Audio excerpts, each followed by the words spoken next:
Saudara-saudara yang dikasih Tuhan, hari ini adalah hari yang luar biasa. Kita akan belajar dari dua pendeta hebat, Pastor John Moki dan Pastor Philip Mantova, untuk berbicara tentang intimacy with God, keintiman dengan Tuhan. Saya percaya Bapak Ibu Saudara akan diberkati dari kedua hamba Tuhan ini dan untuk lebih lagi intim dengan Tuhan. Tidak sabar, mari kita saksikan.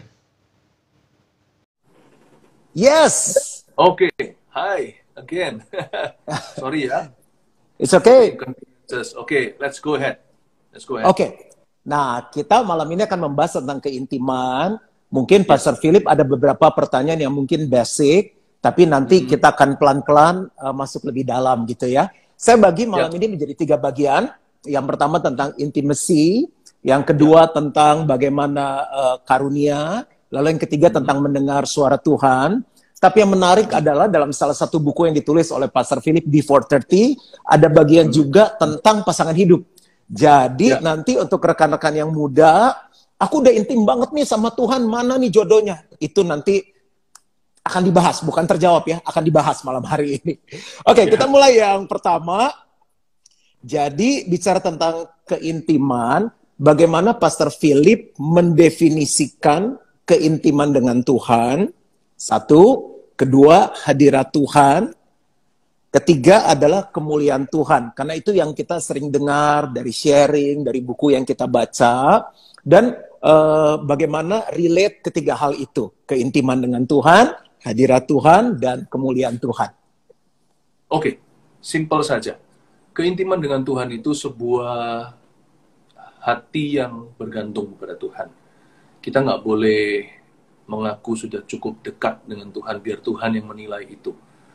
Tetapi kita hanya bisa semakin bersandar, semakin berserah, hati kita itu bergantung. Kalau sama Tuhan Yesus itu nggak hanya begini, I can live with you. Sejak kita terima Tuhan, kita berkata, Tuhan, aku bisa loh hidup sama Tuhan, tapi lebih tepatnya, I cannot live without you. Tambah hari, semakin kenal Yesus, mungkin berapa bulan pertama-tama, lama-lama puluhan tahun, satu hal yang menjadi kesaksian hati adalah semakin hari saya semakin tidak bisa hidup di luar Tuhan. Rasanya nggak tahan. Jadi keintiman itu seperti suami istri. Awal mula mereka menikah, they fall in love. Tapi setelah mereka jalan, they cannot live without their loved one. Tidak bisa hidup tanpa pasangannya. Awal mula ya, I love you, you love me too. Tapi makan bisa sendiri-sendiri. Rasanya ada lulu gua-gua, kamu aku sendiri-sendiri. Tapi sekarang setelah menikah, saya sendiri sudah menikah 20 sekian tahun, saya merasa kalau makan aja tanpa ada istri saya di sisi saya, meskipun saya bepergian, katakan waktu zaman dulu, waktu normal sebelum pandemi, waktu masih traveling ke sana sini, saya mesti telepon istri saya minimal WA, beritahu, hey, sayang, aku makan dulu ya, dan sebagainya. Kau sudah makan belum, dan sebagainya.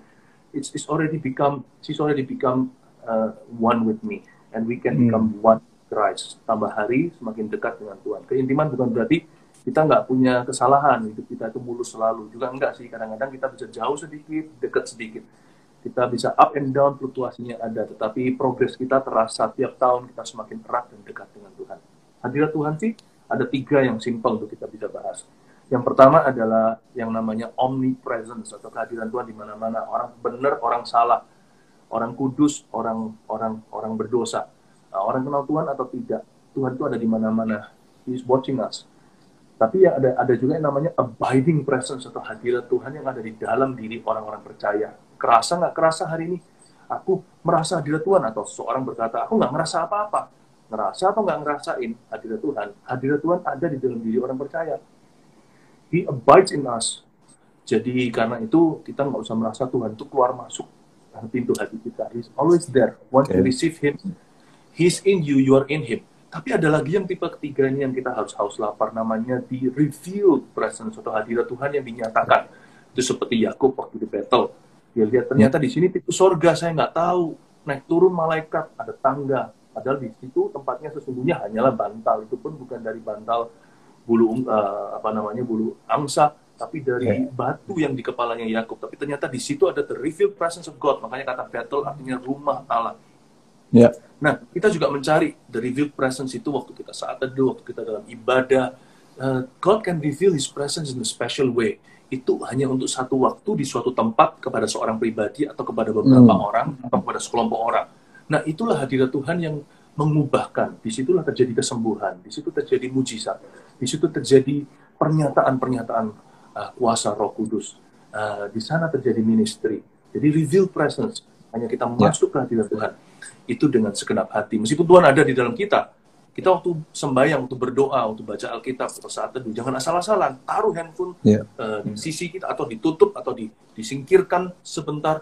Kita mau masuk mencari the revealed presence. Kemuliaan Tuhan itu apa? The glory of God is basically, kemuliaan Tuhan itu satu pengertian yang jelas adalah, Pastor Juan adalah, kalau kita melakukan segala sesuatu itu, ingat everything is done for Christ alone.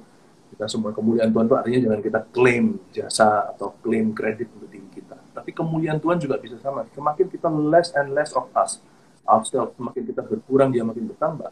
Kemuliaan Tuhan pun semakin berat. Kemuliaan di perjanjian lama itu kabot. Kabot itu artinya berat itu bukan berat beban stres gitu. Berat itu artinya berbobot. Jadi kalau kemuliaan Tuhan itu increases di dalam kehidupan seseorang, hidupnya semakin berbobot. Hidupnya bukan semakin enteng, semakin ringan. Bukan ringan beban, nggak stres. Maksudnya ringan itu nggak bernilai, nggak bermakna, nggak ada dampaknya. Ada nggak ada orang itu, nggak ada bedanya di hidup ini. Tapi hidup kita menjadi berdampak, berbobot. Bukan hanya itu saja, perkataan kita pun berbobot. Sepertinya setiap kalimat itu protein, kalau kita dengarkan lagi, harus diulang, baru kita bisa, bukan karena kurang mengerti, tapi begitu quality, sampai-sampai kita merasa setiap hurufnya pun rema. Dan juga kehidupan kita, teladan kita, kiri kanan, itu kita berdampak ke orang lain. Kemuliaan Tuhan yang dinyatakan sehari-hari. Tapi ada juga kemuliaan Tuhan yang dinyatakan sesekali. Seperti waktu zamannya Salomo, bait suci, ditahbiskan itu, para imam nggak bisa berdiri. Betul. There are instances in our ministry, waktu kita baik di dalam konteks gereja atau di jalanan, itu terjadi yang namanya kemuliaan Tuhan dinyatakan, dan disitulah orang berdosa bertobat, orang sakit disembuhkan, orang mati dibangkitkan. Ya, karena banyak orang yang bingung, tapi malam ini menjadi jelas karena dijelaskan secara definisi, sehingga pengertian-pengertian yang salah itu bisa diluruskan. Berarti sebetulnya yang harus kita kejar itu yang utama sebenarnya keintiman dengan Tuhan. Ya. Kok jadi saya nyimpulin ya? Karena kan itu hidup bergantung, nggak bisa hidup tanpa Tuhan kan? Betul, betul. Ya. Banyak sekali ya yang orang-orang itu mengejar misalnya yang tadi misalnya kemuliaan Tuhan yang dinyatakan secara khusus. Wah, kalau misalnya si A yang melayani, si B yang mimpin pujian, itu wah baru, atau di gereja ini tuh lebih berasa gitu. Sebetulnya itu kan hanya sebuah pengalaman dengan Tuhan yang itu menjadi dampak kalau kita intim dengan Tuhan. Apakah bisa dibilang seperti itu, Pastor Philip? Iya, keintiman dengan Tuhan itu harus menjadi yang pertama, to begin with. Ya. Power bisa terjadi lewat apa saja. Tuhan bisa pakai segala sesuatu. Don't forget though, Tuhan juga bisa pakai keledai untuk menyatakan kemuliaannya kepada seorang nabi yang nakal, kepada seorang raja yang membangkang hendak yang mau mengutuki bangsa pilihan orang Israel. Nah, Tuhan bisa pakai apa saja. Memang power bisa sih. Jangan heran suatu hari ada orang yang hanya bergantung atau hanya show of power saja. Ujungnya, kalau dia nggak punya esensi kehidupan yang nyata dengan Tuhan, dia akan ditolak di akhirat. Tuhan akan berkata, enyah kamu pembuat kejahatan. Tapi, aku mengusir setan demi namamu. Terjadi berarti. Tuhan tidak membantahnya, berarti memang kejadian. Aku menyembuhkan demi namamu. Aku bernubuat. Tuhan bilang, itu karena bisa jadi kalau Tuhan nggak jawab dalam cerita itu, tapi kalau jawaban yang tepat harusnya seperti ini. Kalaupun ada orang mengalami mujizat, itu bisa jadi juga karena iman penerimanya, orang-orang yang membutuhkan itu karena Tuhan sayang. Dan karena nama Yesus, ketika kamu bertumbangan tangan dan berkata, in Jesus name, sesuatu terjadi itu karena nama Yesus, bukan karena tanganmu. Tapi Tuhan bisa pakai siapa saja.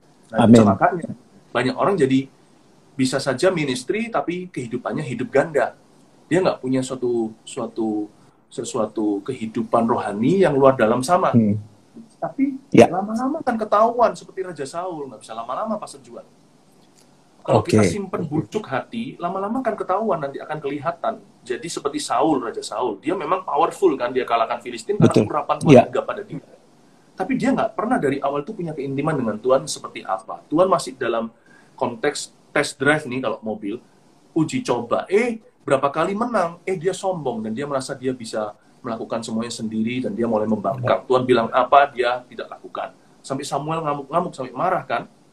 Nah, coba kalau kita lihat Daud, dia beranjak dari apa? Dia beranjak dengan punya hubungan dengan Tuhan ketika dia bukan siapa-siapa. Dia sudah punya fellowship dengan Roh Kudus di Perjanjian Lama, dia bunuh singa, bunuh beruang di halaman belakang papa. Dia sudah menciptakan Mazmur itu. Hari-hari itu dia kalau main kecapi, Raja Saul yang kesetanan kesurupan pun jadi feeling better already. Yeah. Jadi bayangkan.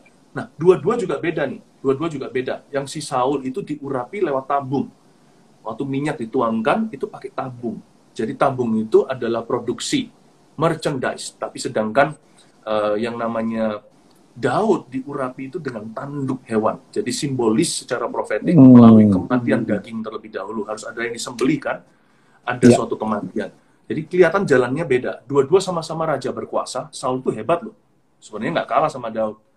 Cuman Daud itu melampaui dalam usia, pemakaian Allah, dia lebih panjang. Dan Daud juga kehidupannya melampaui Saul karena Saul tidak bisa show anything, any fruit. He could only show gifts. Dia hanya bisa menunjukkan karunia yang muncul sementara. Daud menunjukkan buah yang membuat karunia itu hinggap selama-lamanya. Wow, thank you Pastor Philip. Lanjut ke pertanyaan kedua. Kalau intimacy itu lebih kepada quality atau quantity? Intimacy with God, you cannot say quality or quantity. Contohnya kalau kita sama istri kita, gitu. Saya sama istri saya.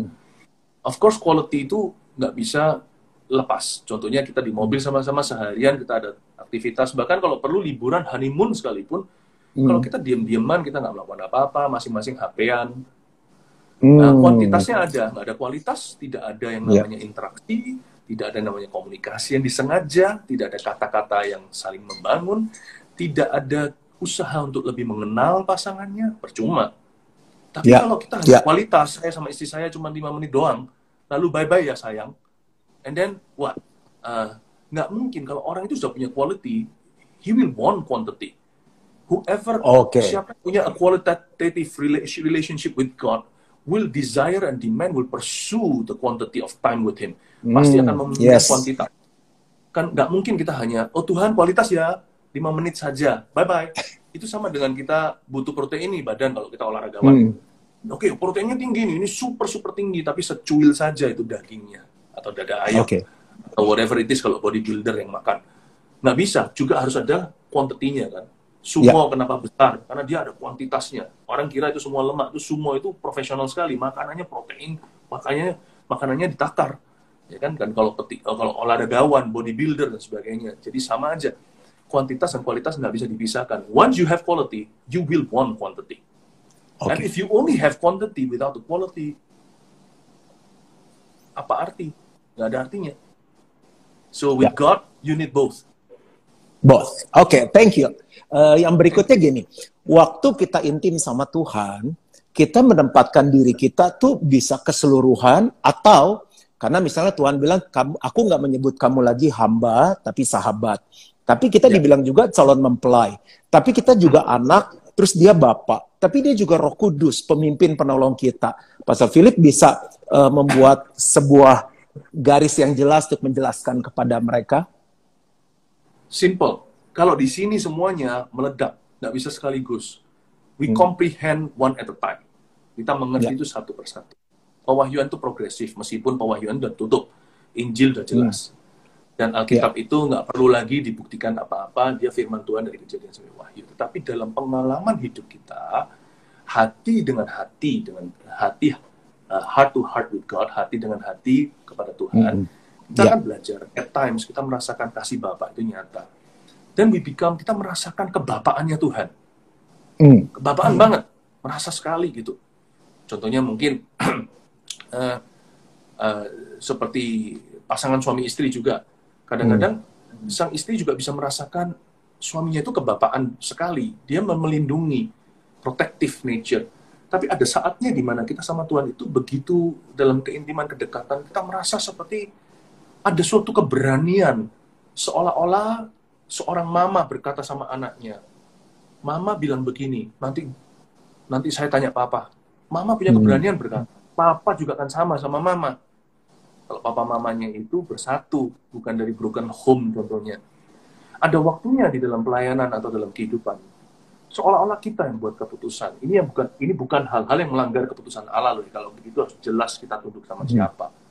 Bukan kehendakku, tapi kehendakmu yang jadi ya Bapak. Tapi ada waktunya kita mengambil kebijakan sebagai hamba Tuhan, sebagai orang Kristen. We have the courage to tell people around us. If I decide so, I know God will be with me so. Tuhan akan bersama dengan saya.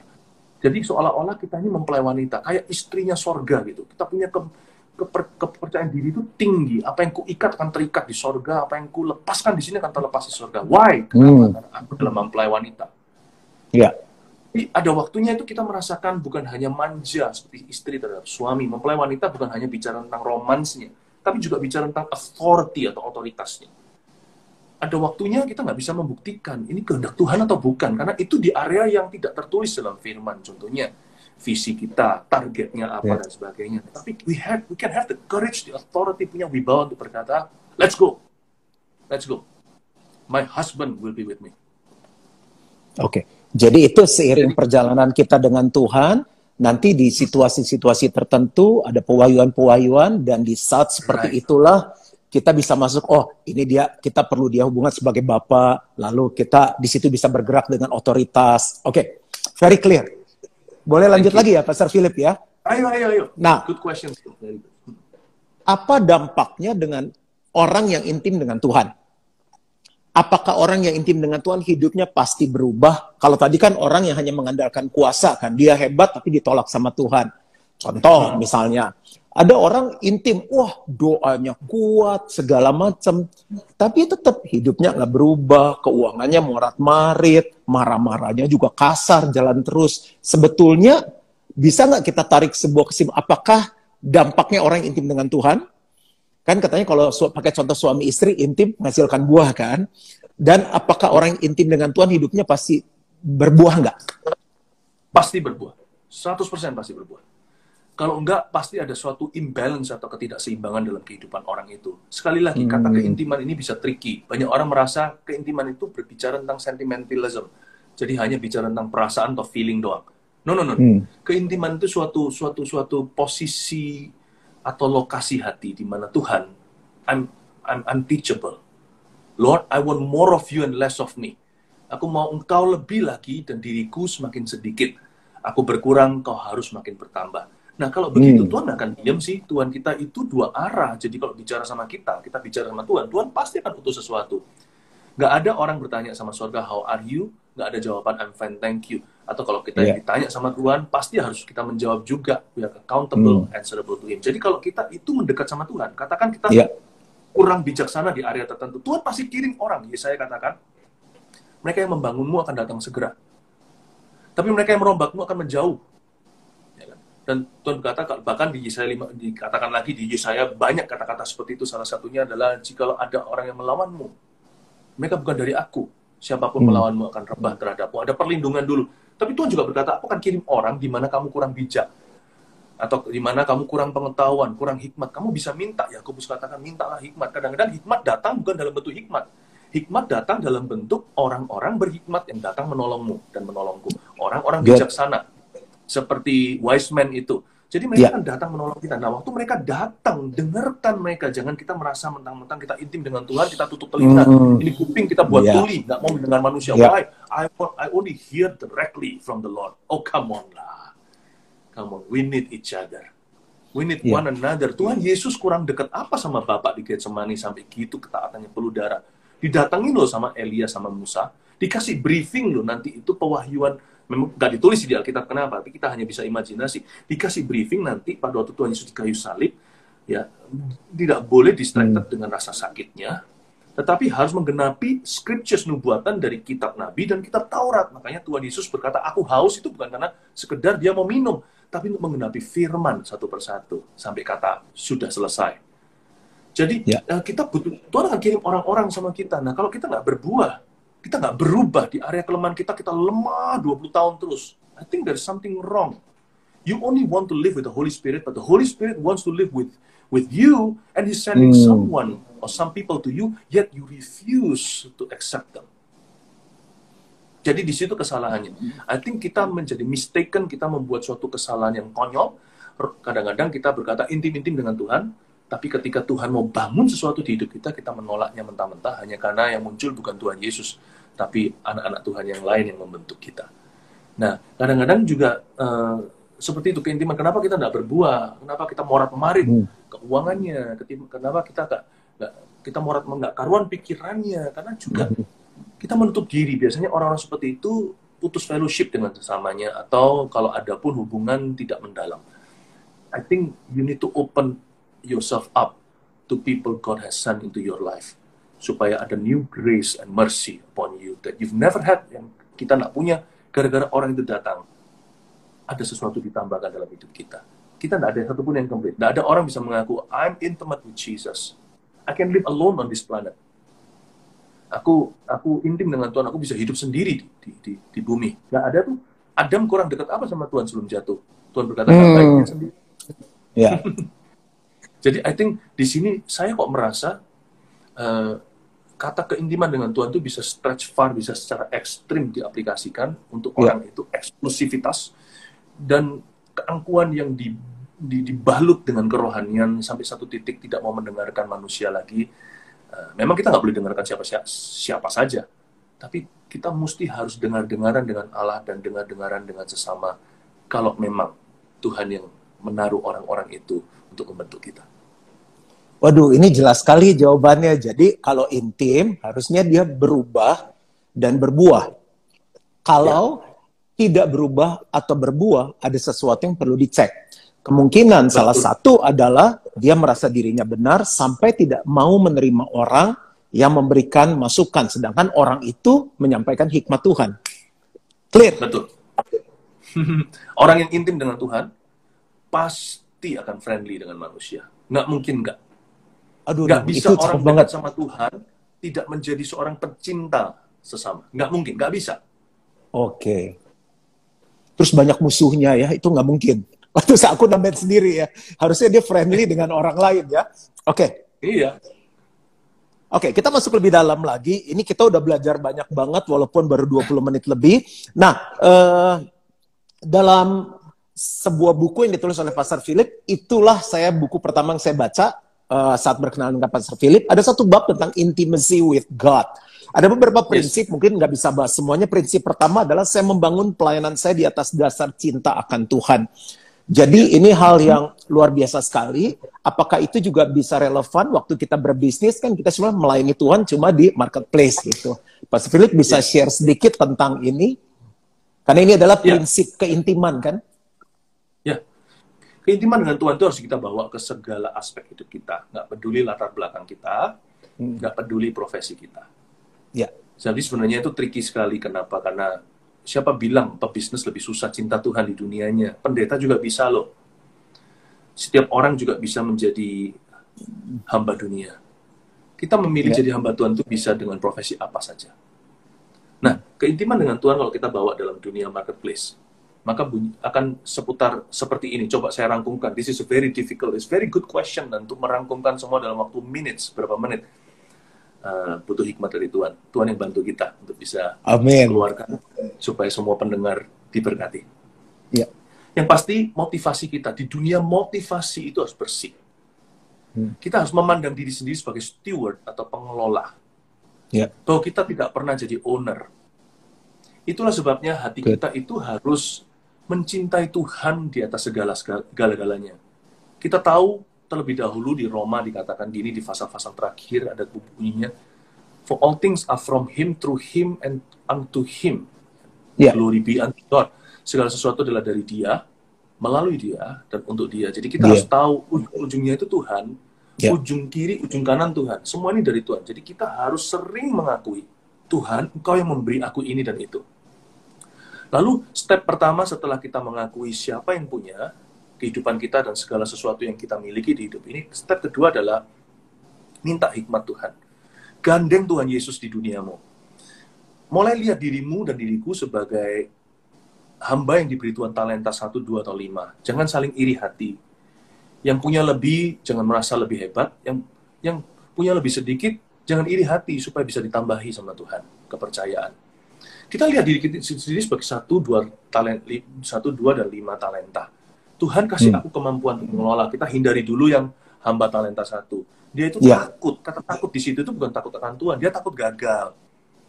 Dia takut dia takut untuk mencoba. Dia takut apa kata orang. Pokoknya apa saja. Dia tidak. Saya bisa bayangkan hamba 1 talenta itu seorang yang suka beralasan. Kita waktu memulai mau mengelola apapun kasih karunia Allah dalam hidup kita, bisa 1 toko yang kecil, bisa tabungan yang sedikit. Saya memulai itu pelayanan dari bawah, Pastor Juan. Ini Pastor Juan juga sudah tahu. Saya memulai dalam waktu sebelum saya pelayanan hari ini sebagai pendeta, saya pulang ke Indonesia itu pada saat kerusuhan Mei. Semua orang pergi, saya kembali. Dan saya minta sama Tuhan dengan hasil kerja saya sebelum saya full timer.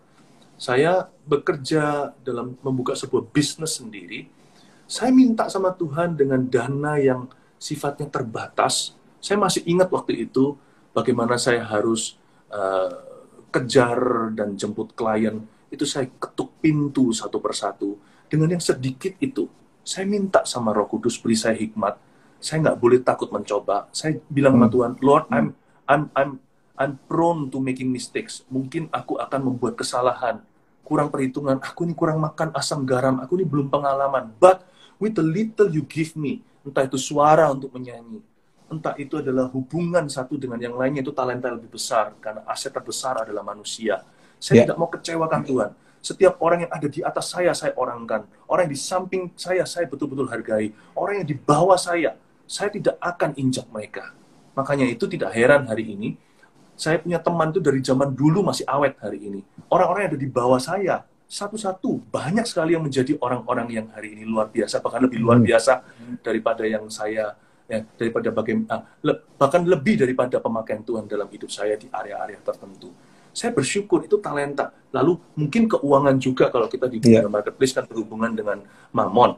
Saya dengan uang yang sedikit itu saya bertanya, Tuhan, aku nggak mau terus gonta-ganti teknologi, saya belum punya segitu. Saya nggak mau terus habis itu beli sesuatu yang depresiasi. Saya pikirannya ke investasi. Saya investkan ke apa? Saya invest di dalam bisnis makin besar. Saya invest di tempat. Waktu itu makin lagi-lagi bisa serba keberuntungan. Artinya orang dunia bilang hoki atau lucky. Kita bukan. Kita itu bisa selalu divine timing, segala indah pada waktunya itu. Kayak tepat waktu mau beli, waktu jual, kok bisa kebetulan, kok bisa pas gitu ya. Setelah kita lepas harga turun. Saya bukan bicara soal spekulasi ya, seperti contohnya coba-coba main saham valutas, bukan begitu. Tapi sesuatu yang sifatnya jangka panjang. Apa yang saya beli, keesokan hari naik tinggi. Dengan demikian dikelola perlahan-lahan. Waktu berkat mulai datang, hati-hati, janganlah hatimu melekat padanya. Kelola. Lalu mulai kita pikirkan seperti ini, Tuhan, karena aku mencintaimu. Saya mau supaya sebagian ini porsinya, saya dan istri setuju. Yang ini untuk misi. Yang itu untuk membantu orang-orang miskin. Yang ini ada persentasinya supaya kita nggak merasa bersalah setiap kali kita itu nanti tergerak atau ada orang minta, saya ada porsi-porsinya dengan keluarga, apa yang harus diberikan. Semakin bertambah, semakin mengelola. Dan ujung di dalam pikiran saya, segala sesuatu adalah untuk Tuhan. Ujungnya nggak satu pun saya bawa. Apapun kita nggak akan kembali ke rumah Bapak membawa apa-apa hari ini. Karena itu pastikan, kita ajari anak-anak kita. Kita ajari orang-orang di sekeliling kita. Pastikan apapun yang Tuhan percayakan, sukses, keberhasilan di tanganmu dan tanganku itu, orang lain akan merasakan berkat Tuhan karena Tuhan memberkatimu. Jadi jangan hidup egois hari ini. Bukan berarti kita jual segala sesuatu lalu kita berikan kepada orang-orang yang membutuhkan. Kalau kita lakukan itu, orang membutuhkan berikutnya adalah kita yang ketuk-ketuk pintu dan minta-minta nasi dan minta-minta roti. Let's not be stupid. I think kita harus menjadi orang yang mengelola. Sekali lagi kata mengelola itu steward itu harus ditekankan. Kita mengelola sampai kita mati. Dan kita harus semuanya tertata rapi. Sehingga apa yang kita pegang di dalam hidup ini secara progresif tiap hari, selalu ada orang diberkati. Selalu ada 5.000 orang makan. Selalu ada orang-orang merasakan rahmat Tuhan. Karena kita yang diangkat oleh Tuhan. Kalau orang fasik memerintah, celakalah mereka. Kalau orang-orang berdosa yang pegang kuasa, kasihan orang-orang banyak. Tapi kalau orang benar yang diangkat oleh Tuhan, saya percaya ada banyak orang dalam hidupnya akan ditolong oleh Tuhan Yesus karena kita. Saya berdoa supaya Anda punya visi misi yang jelas dalam bekerja. Meskipun mengelola, kebanyakan orang kan kira gini, kalau aku ikut Yesus, semua akan diminta. Siapa bilang semua itu dari Tuhan? Tuhan suruh kita mengelola sampai kita mati. Pastikan kita kelola dengan baik di dalam family sendiri dulu, di antara saudara seiman, dan posisi tempat kita di dalam dunia ini. Pastikan bahwa hidup kita itu selalu seimbang. Apa yang kita nikmati, apa yang kita beri. Wow, terima kasih Pastor Philip. Ini ada 5 prinsip, mungkin kita nggak bisa bahas semua. Ada satu yang menarik adalah berbahasa roh sekitar 4, masih intimacy with God, berbahasa roh sekitar 40 menit sehari, dan paling tidak 40 menit baca Alkitab tiap hari. Terus ada satu ayat yang Pastor Philip tulis, ayat favorit, betapa ku cintai Tauratmu, aku merenungkannya sepanjang hari. Dan di sini tulis adalah man of one book. Tiap hari baca 10 fatsal dan setahun beberapa kali selesai baca Alkitab. Nah, kan kita yang baca, wah itu kan Pastor Philip ya, kita gimana bisa? Nah, boleh nggak share sedikit hubungannya dengan intimacy? Ada banyak orang gini, wah kalau penyembahan saya suka, yang worship saya suka, giliran baca firman gua ngantuk. Kan harusnya itu surat cintanya Tuhan ya. Mungkin Pastor Philip bisa sharing sedikit di area ini. Saya bangun tidur setiap pagi, hari ini sudah 20 sekian tahun kenal Yesus, 28 tepatnya. Tahun 92 saya lahir baru. Tiap pagi saya tidak berani meletakkan kaki di bumi sebelum lidah saya mengutuk sorga. Karena bahasa roh, bahasa lidah itu membantu sekali waktu akal budi saya masih lelap, tertidur, masih belum conscious betul. Jadi saya bisa berdoa, roh saya sudah terlatih tiap pagi menyapa Tuhan terlebih dulu. Nah, pada waktu saya 40 menit berbahasa lidah, lalu baru setelah itu saya berdiri ambil Alkitab saya, itu saya sebenarnya sedang download banyak di dalam diri kita, karena itu saya biasakan selalu bahasa roh dulu, itu cara saya sih, sebelum saya baca Alkitab, supaya nanti baca Alkitab lebih konsentrasi. Dan sekali saya buka firman Tuhan, nggak semua saya ngerti, apalagi awal-awal saya kenal Yesus. Saya awal-awal baca Alkitab itu, saya double pagi dan malam, AM, PM ya. Pagi, saya baca bahasa Inggrisnya waktu itu, lalu malamnya saya baca Indonya. Jadi saya waktu awal-awal membaca Alkitab dulu sih pakai satu translation yang mudah, NIV for Students, waktu saya umur 18 tahun. Kalau Indonesia ya selalu dari dulu itu LAI, Lembaga Alkitab Indonesia ini. Lalu waktu saya baca gimana caranya? Saya awal mula saya baca itu nggak ada yang beritahu. Saya baca dari kitab Kejadian, jadi nggak gampang. Lalu saya baca, nanti saya semakin mengerti. Harusnya baca dulu lewat kitab Injil, Matius, Markus, Lukas, Yohanes, lalu baru setelah Wahyu kembali ke Kejadian sampai Maleakhi. Nah, saya baca, kadang ngerti, kadang nggak. Tapi nggak apa-apa. Bahkan waktu baca Perjanjian Baru, saya juga nggak ngerti-ngerti sekali. Ketika Tuhan berkata, kasih tampar pipi kanan, kasih pipi kiri, saya ini dulu adalah orang yang tekun dalam ilmu bela diri. Dan dulu cerita hidup saya itu kekerasan, jadi nggak ada yang namanya tampar pipi kanan, kasih pipi kiri. Kalau ada orang tampar pipi kanan saya dahulu, saya tendang pipi kirinya dia. Jadi itu cara saya zaman lama, makanya papa mama saya paling kasihan, saya pindah-pindah negara karena perkelahian. Saya bilang apa-apaan itu, tapi Tuhan sudah ubah hati saya dulu, jadi saya bisa menerima sebelum saya mengerti. Bukan berarti iman itu buta, iman itu mendengar dulu, baru melihat kemudian, baru kita bisa berkata, oh gitu ya. Nah, suatu hari, pada saat saya gimanain sama seorang teman, dia ngomong yang jelek-jelek tentang saya, fitnah, segalanya, hati saya merasa kayak, orang ini, saya juga bisa lakukan yang sama loh, saya bisa bela diri segalanya. Bukan bela diri berkelahi, tapi saya juga bisa lakukan sesuatu untuk merusak dia. Waktu itu tiba-tiba Roh Kudus ngomong, nah ini ayat yang kamu baca. Saya nggak tahu itu Roh Kudus, tapi tiba-tiba mengerti sendiri. Iya ya, dia kan tampar pipi kanan saya dengan perbuatannya yang jahat ini. Nah kalau saya lakukan yang sama, kan apa bedanya saya sama dia? Mending aja saya benci diri sendiri, wong saya sekarang benci dia kok. Kalau saya juga benci dia, melakukan perkara-perkara dari kebencian, apa bedanya saya sama orang itu? Kenapa saya ngomel tentang dia, aku aja begitu? Iya ya Tuhan, ternyata betul. Kalau ditampar pipi kanan, beri pipi kiri. Fokusnya bukan di pipi kirinya, fokusnya diberi. Orang lain benci, kita beri. Dia jadi seorang pembenci, kita jadi seorang pemberi. aku harus memberi. Saya doakan langsung di tempat. That's Wow. the least I can do. Saya berkata, Tuhan, aku ampuni orang itu dalam nama Yesus. Aku tidak minta hukuman untuk dia. Lalu saya berkata gini, karena aku memberi Tuhan pada dia, please remember me. Please bless me. Berkati aku. Jadikan aku orang yang beda dengan orang itu. Kalau orang itu begitu, aku doakan supaya dia bertobat, tapi aku tidak akan tunggu. Tapi aku, Tuhan, jangan tunggu untuk memakai aku. Pakai aku hari ini.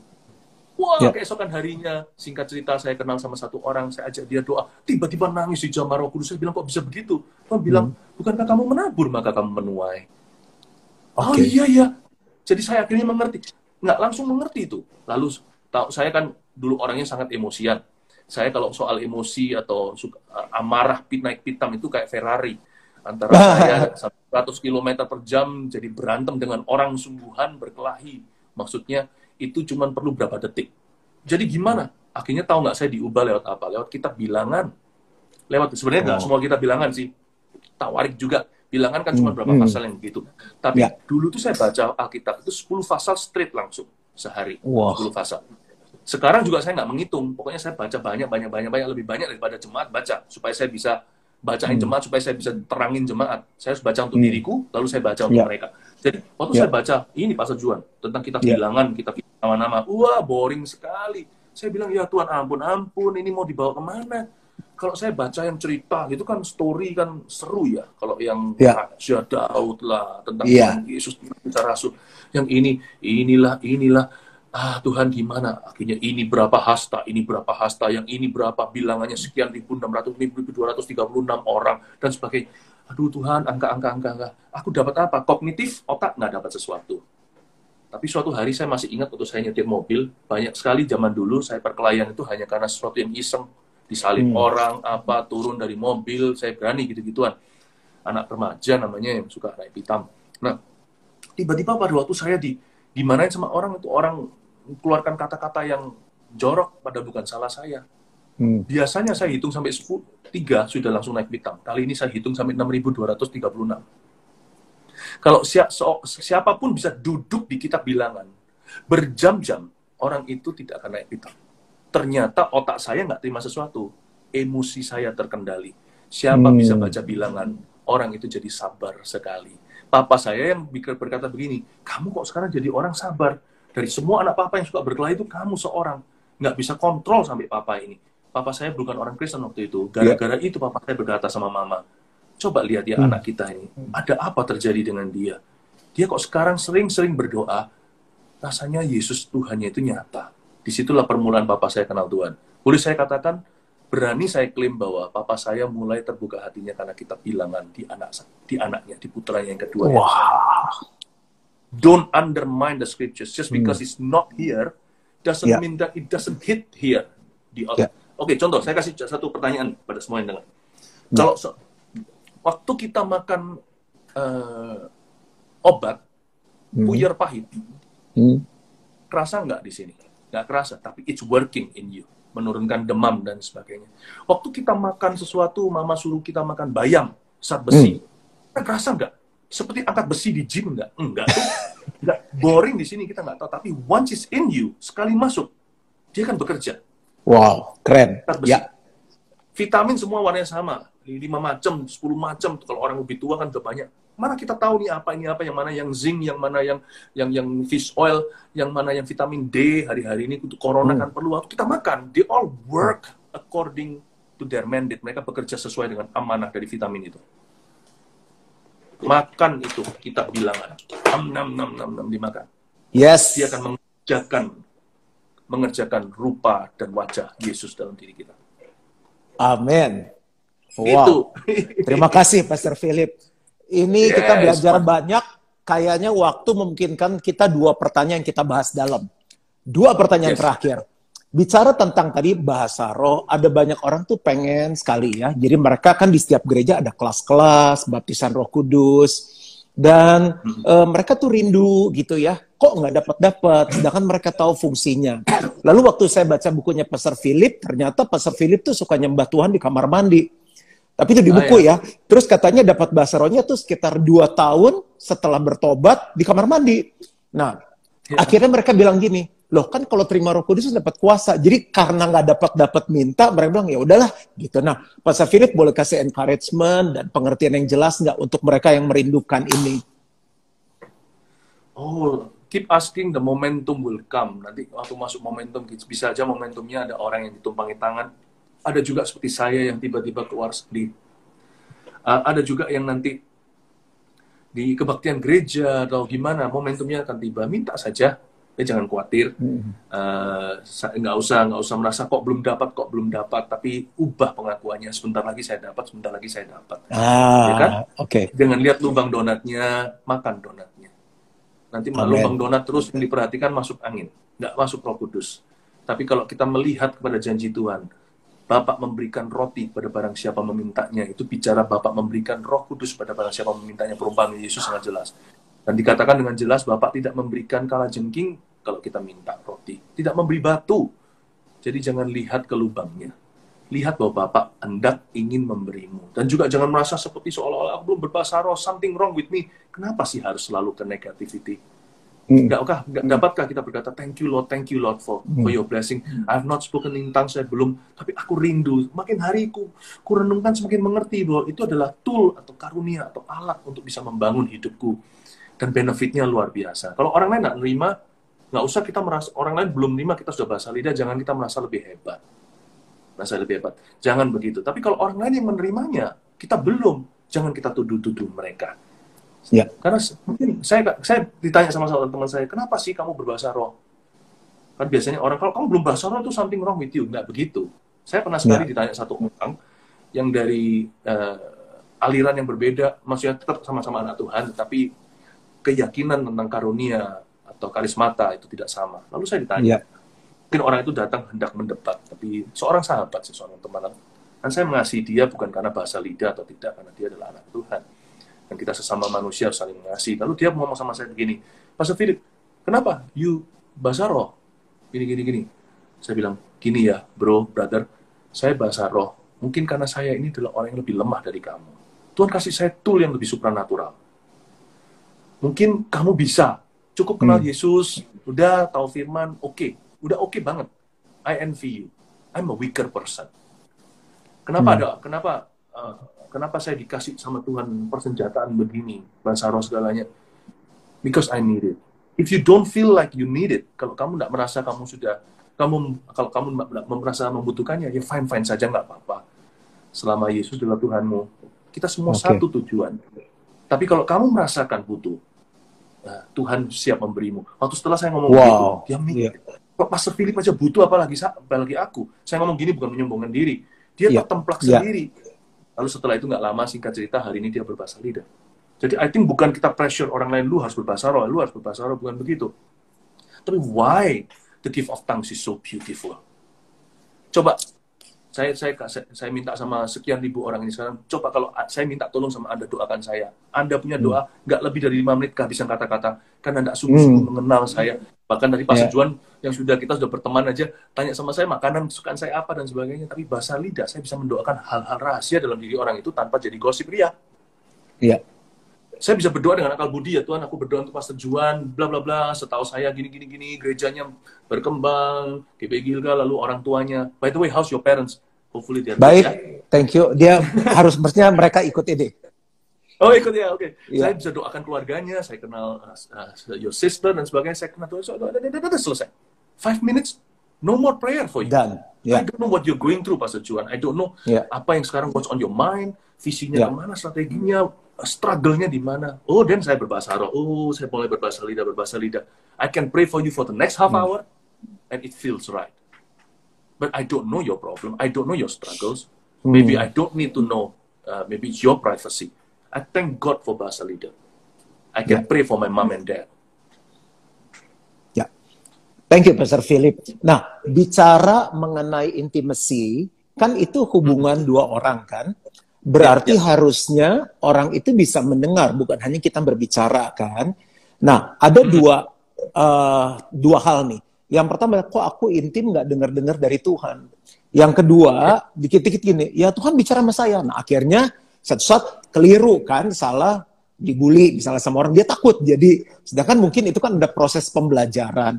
Boleh bahas sedikit nggak Pastor Philip tentang bagaimana Ya. intimacy itu orang bisa mendengar dari Tuhan?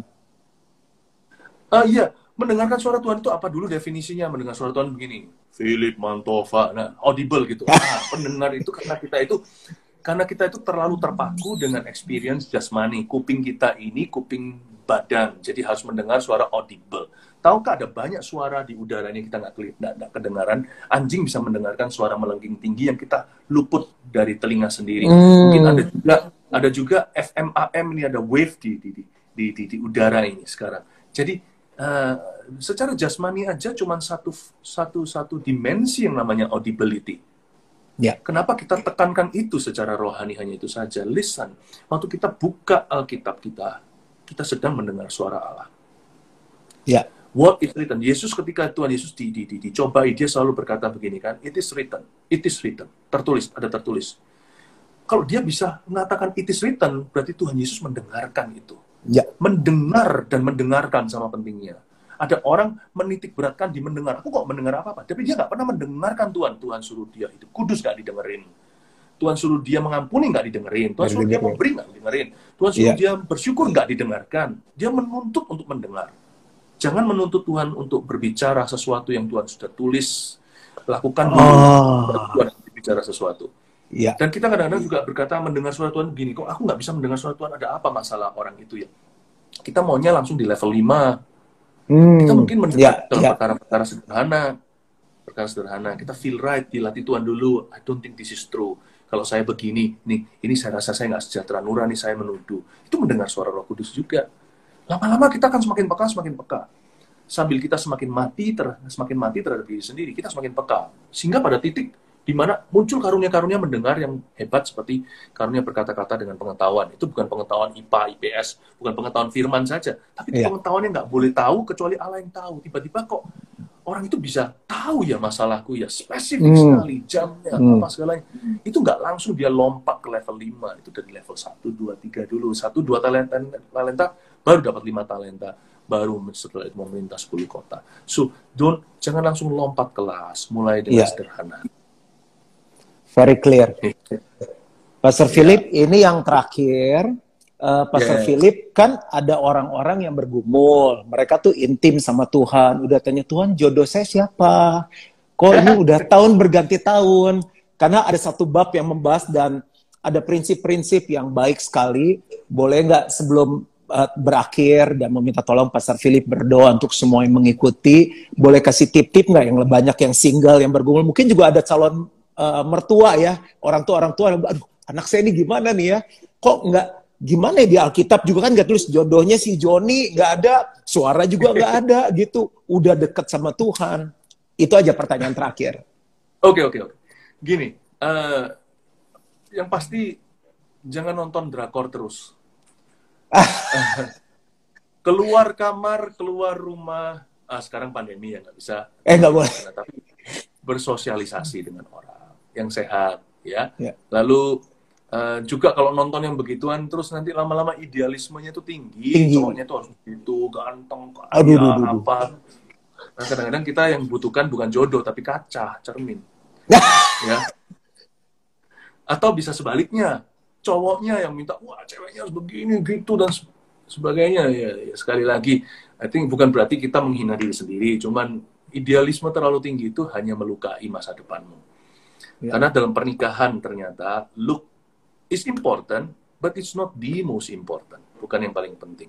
Itulah sebabnya kita perlu punya guiding truth atau kebenaran-kebenaran yang membimbing atau guideline. Yang pertama tentunya harus sesama iman dalam Tuhan. Sama-sama Kristennya aja nggak tentu loh. Ada orang Kristen yang pura-pura, yang cuman Kristen yang asal-asalan. Tapi ya kasih kesempatan lah, kalau dia sudah kenal Tuhan kan paling enggak halaman sama, siapa tahu nanti setelah itu dia jadi sungguh-sungguh. Tapi jangan jadi dulu sebelum dia tunjukkan kerohanian. Yang pertama itu satu. Yang kedua juga mungkin selain sesama anak Tuhan juga kita harus lihat juga tingkat sosial ekonomi yang kalau bisa pilih tentu ada perkecualian, kurang lebih yang sama. Ya, kurang lebih yang setara supaya tidak melompat, karena bukan hanya interfaith government atau pemerintah aja tahu bahwa disarankan untuk sesama kepercayaan. Tapi kalau seumpamanya interrace juga nggak segampang itu. Banyak yang berhasil, tapi juga nggak semudah itu. Dan nggak dibayar. terlalu melompat segalanya. Jadi jangan percaya kayak gini, wah saya harus dapat orang yang kaya supaya nanti ikut kaya. Nggak tentu begitu, nggak tentu happy juga. Pokoknya yang penting dua-dua harus punya rasa tanggung jawab tinggi. Masing-masing punya pekerjaan yang mapan kan. Jadi kalau masih SMP jangan pacaran dulu, nanti mau kasih makan sama apa gitu ya. Saya selalu ajarkan kalau mau menikahnya umur 25. Sekarang sih mundur ya, zaman ini sekarang kan zaman jomblo. Kalau kita mau umur 25 menikah gitu, itu mundur. Untuk mundur maksudnya pacarannya mulai umur berapa? Kalau dia pacaran mulai umur 18 waktu dia kuliah, 25 baru kawin, mau 7 tahun tuh pacaran. Mau jatuh dalam dosa atau mau jadi bosen. Berarti salah satu tanpa disadari, tanpa diakui, sudah berniat untuk break up nanti. Pasti ada yang dilukai. Kenapa sih harus melukai seseorang? Tahan dulu lah. Menikah itu seumur hidup kok. Apa susahnya nunggu berapa tahun saja? Asal kita nggak tontonannya terus begitu memancing-mancing, apalagi yang pornografi, hati-hati. Sebab sebenarnya namanya nafsu tidak bisa dipuaskan hanya dalam pernikahan. Orang pernikahan bisa selingkuh, berarti pornografi yang kecanduan itu nggak bisa selesai kalau setelah menikah. Apa garansinya? Nggak bisa. Namanya itu dosa bertutur di lubuk hati kok. Jadi karena itu, pastikan nanti ketemu dengan orang-orang yang sama-sama sudah bertanggung jawab terhadap dirinya. Supaya nanti hubungannya nggak posesif. Aku happy harus karena kamu harus buat aku bahagia, kamu harus gini. Terlalu banyak listnya. Harus saling sumbangsi, ada give and take-nya. Sama-sama punya responsibility. Lalu bisa jadi hopefully you can marry your best friend gitu ya. Artinya you already build a friendship terlebih dahulu. Kadang-kadang nggak ada kejadiannya nggak tentu love at first sight. Love that grows. Love that is growing bisa jadi cinta itu bertumbuh. Love at first sight juga bisa menipu loh. Mungkin jatuh cinta hari ini, tapi esok hari bisa berubah setia. Buktinya ada banyak orang yang sejoli sejak SMA, nantinya sama orang lain. Setelah menikah, perselingkuhan terjadi. Jadi sebenarnya true love is commitment ya. Kalau kita commit, kita nggak lihat kanan kiri pakai tapal kuda, tambah hari kita akan tambah cinta. Saya kasih contoh aja. Kalau kita punya anak, kita love at first sight nggak? Enggak, semua bayi itu sama saja. Tapi anak kita waktu tumbuh di sini setelah dia balita, lalu dia jadi anak umur 12, 20 tahun di rumah kita. Lama-lama anak kita familiar dengan kita cinta dia satu-satunya, nggak ada yang bisa gantikan. Kalau anak mati, aduh itu adalah musibah buat orang tua. Orang tua pasti maunya mereka duluan. Kenapa? Padahal dulu pada waktu, kalau katakan di dalam perut mamanya, kalau omong kosongnya terjadi yang namanya keguguran. Sedih sih sedih, tapi nggak mungkin sedihnya setelah anak itu 20 tahun di rumah. Berarti cinta itu juga berdasar pengenalan kan? Saya cinta sama papa mama saya cinta setengah mati. Tapi dulu saya nggak ngerti, tapi sekarang setiap hari, sekarang mama saya udah manula, saya semakin mencintai mereka. Why? Karena mereka, they have been with me all my life. I've not been with them all their life. Waktu mereka muda saya nggak ada, waktu mereka kecil saya nggak ada, tapi mereka bersama dengan saya. Jadi love is commitment kan. Jadi jangan pernah kita terlalu besarkan, gue nggak ada perasaan. Kecuali jika memang betul-betul nggak ada perasaan, bukan tipenya 100% sudah jedok sampai 0% nggak ada tipenya dia sama sekali. Ya, katakan itu. Ya kalau gitu jangan kawin, nanti jatuh dalam pencobaan.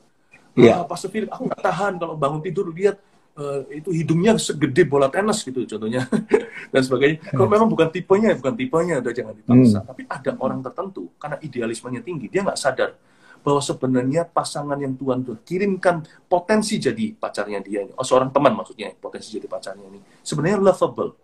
Orang ini bisa growing in love terhadap orang itu.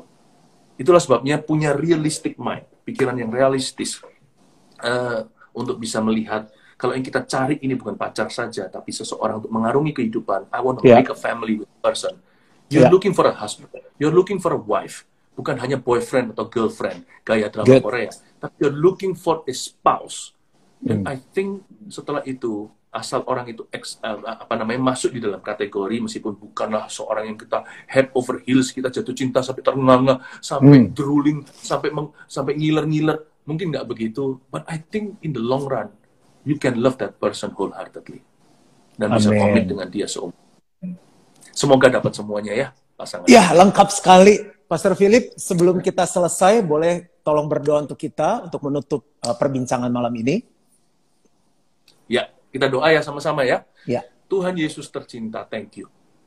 I wanna give you praise for pembicaraan ini. Terima kasih Tuhan, Engkau memberi kesempatan. It's an honor for me untuk bisa memberkati begitu banyak orang melalui ministry Pastor Juan Moki. Please bless my dear good friend Pastor Juan with all his entire family, ministry, and his great church to continue to grow in every aspect in your grace and mercy. Hamba berdoa untuk 3.000 sekian orang yang sekarang menyaksikan ini. Tuhan Yesus, you bless them. Berkati mereka dengan kasih karunia Bapa. Amin. Jamah hati yang sekarang lonely, dan hamba berdoa bagi mereka yang confused ya Tuhan Yesus, Engkau berikan pada mereka arah hidup yang jelas sejak hari ini. Amin. Dan orang-orang yang hatinya salah, Kau benarkan detik ini. Kau ganti benci dengan cinta. Hamba berdoa agar kami semua bisa mengelola 1, 2, 5 talenta seumur hidup ini. Hidup begitu pendek. Kami tidak mau sia-siakan. Kami mau mengelola sedikit yang kami bisa, yang miliki di dalam hidup ini, untuk menjadi berkat bagi sesama kami. Di dalam nama Tuhan Yesus Kristus. Amin. Amin. Pastor Philip, thank you so much untuk semua yang diberikan. Salam untuk Pastor Irene dan juga untuk anak-anak. Thank you. Terima Tuhan kasih. memberkati. Selamat malam. God bless you. Bye-bye. Bye.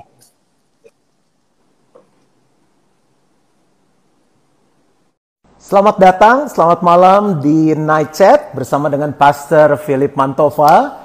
Dan kita akan segera mengundang Pastor Philip untuk bincang-bincang bersama kita. Dan kita akan belajar firman Tuhan pada malam hari ini.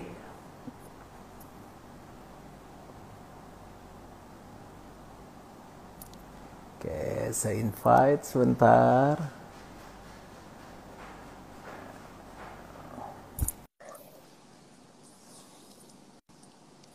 Bapak Ibu Saudara semangat?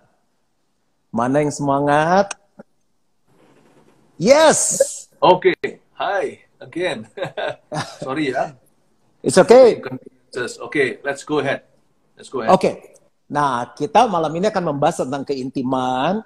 Mungkin Pastor Philip ada beberapa pertanyaan yang mungkin basic, tapi nanti kita akan pelan-pelan masuk lebih dalam gitu ya.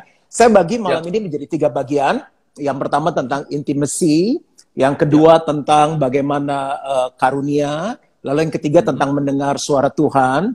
Tapi yang menarik adalah dalam salah satu buku yang ditulis oleh Pastor Philip, Before 30, ada bagian juga tentang pasangan hidup.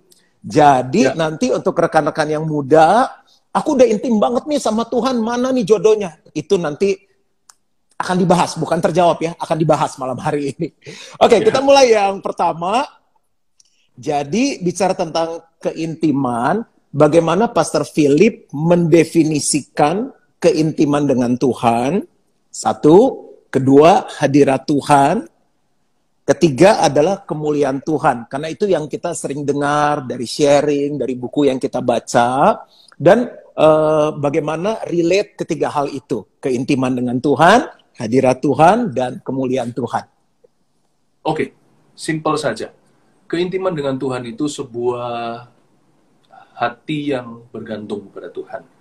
Kita nggak boleh mengaku sudah cukup dekat dengan Tuhan, biar Tuhan yang menilai itu.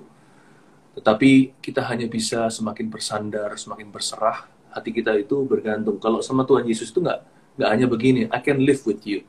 Sejak kita terima Tuhan, kita berkata, Tuhan, aku bisa loh hidup sama Tuhan. Tapi lebih tepatnya, I cannot live without you. Tambah hari, semakin kenal Yesus, mungkin berapa bulan pertama-tama, lama-lama puluhan tahun, satu hal yang menjadi kesaksian hati adalah semakin hari saya semakin tidak bisa hidup di luar Tuhan. Rasanya nggak tahan. Jadi keintiman itu seperti suami istri. Awal mula mereka menikah, they fall in love. Tapi setelah mereka jalan, they cannot live without their loved one. Tidak bisa hidup tanpa pasangannya. Awal mula ya, I love you, you love me too. Tapi makan bisa sendiri-sendiri.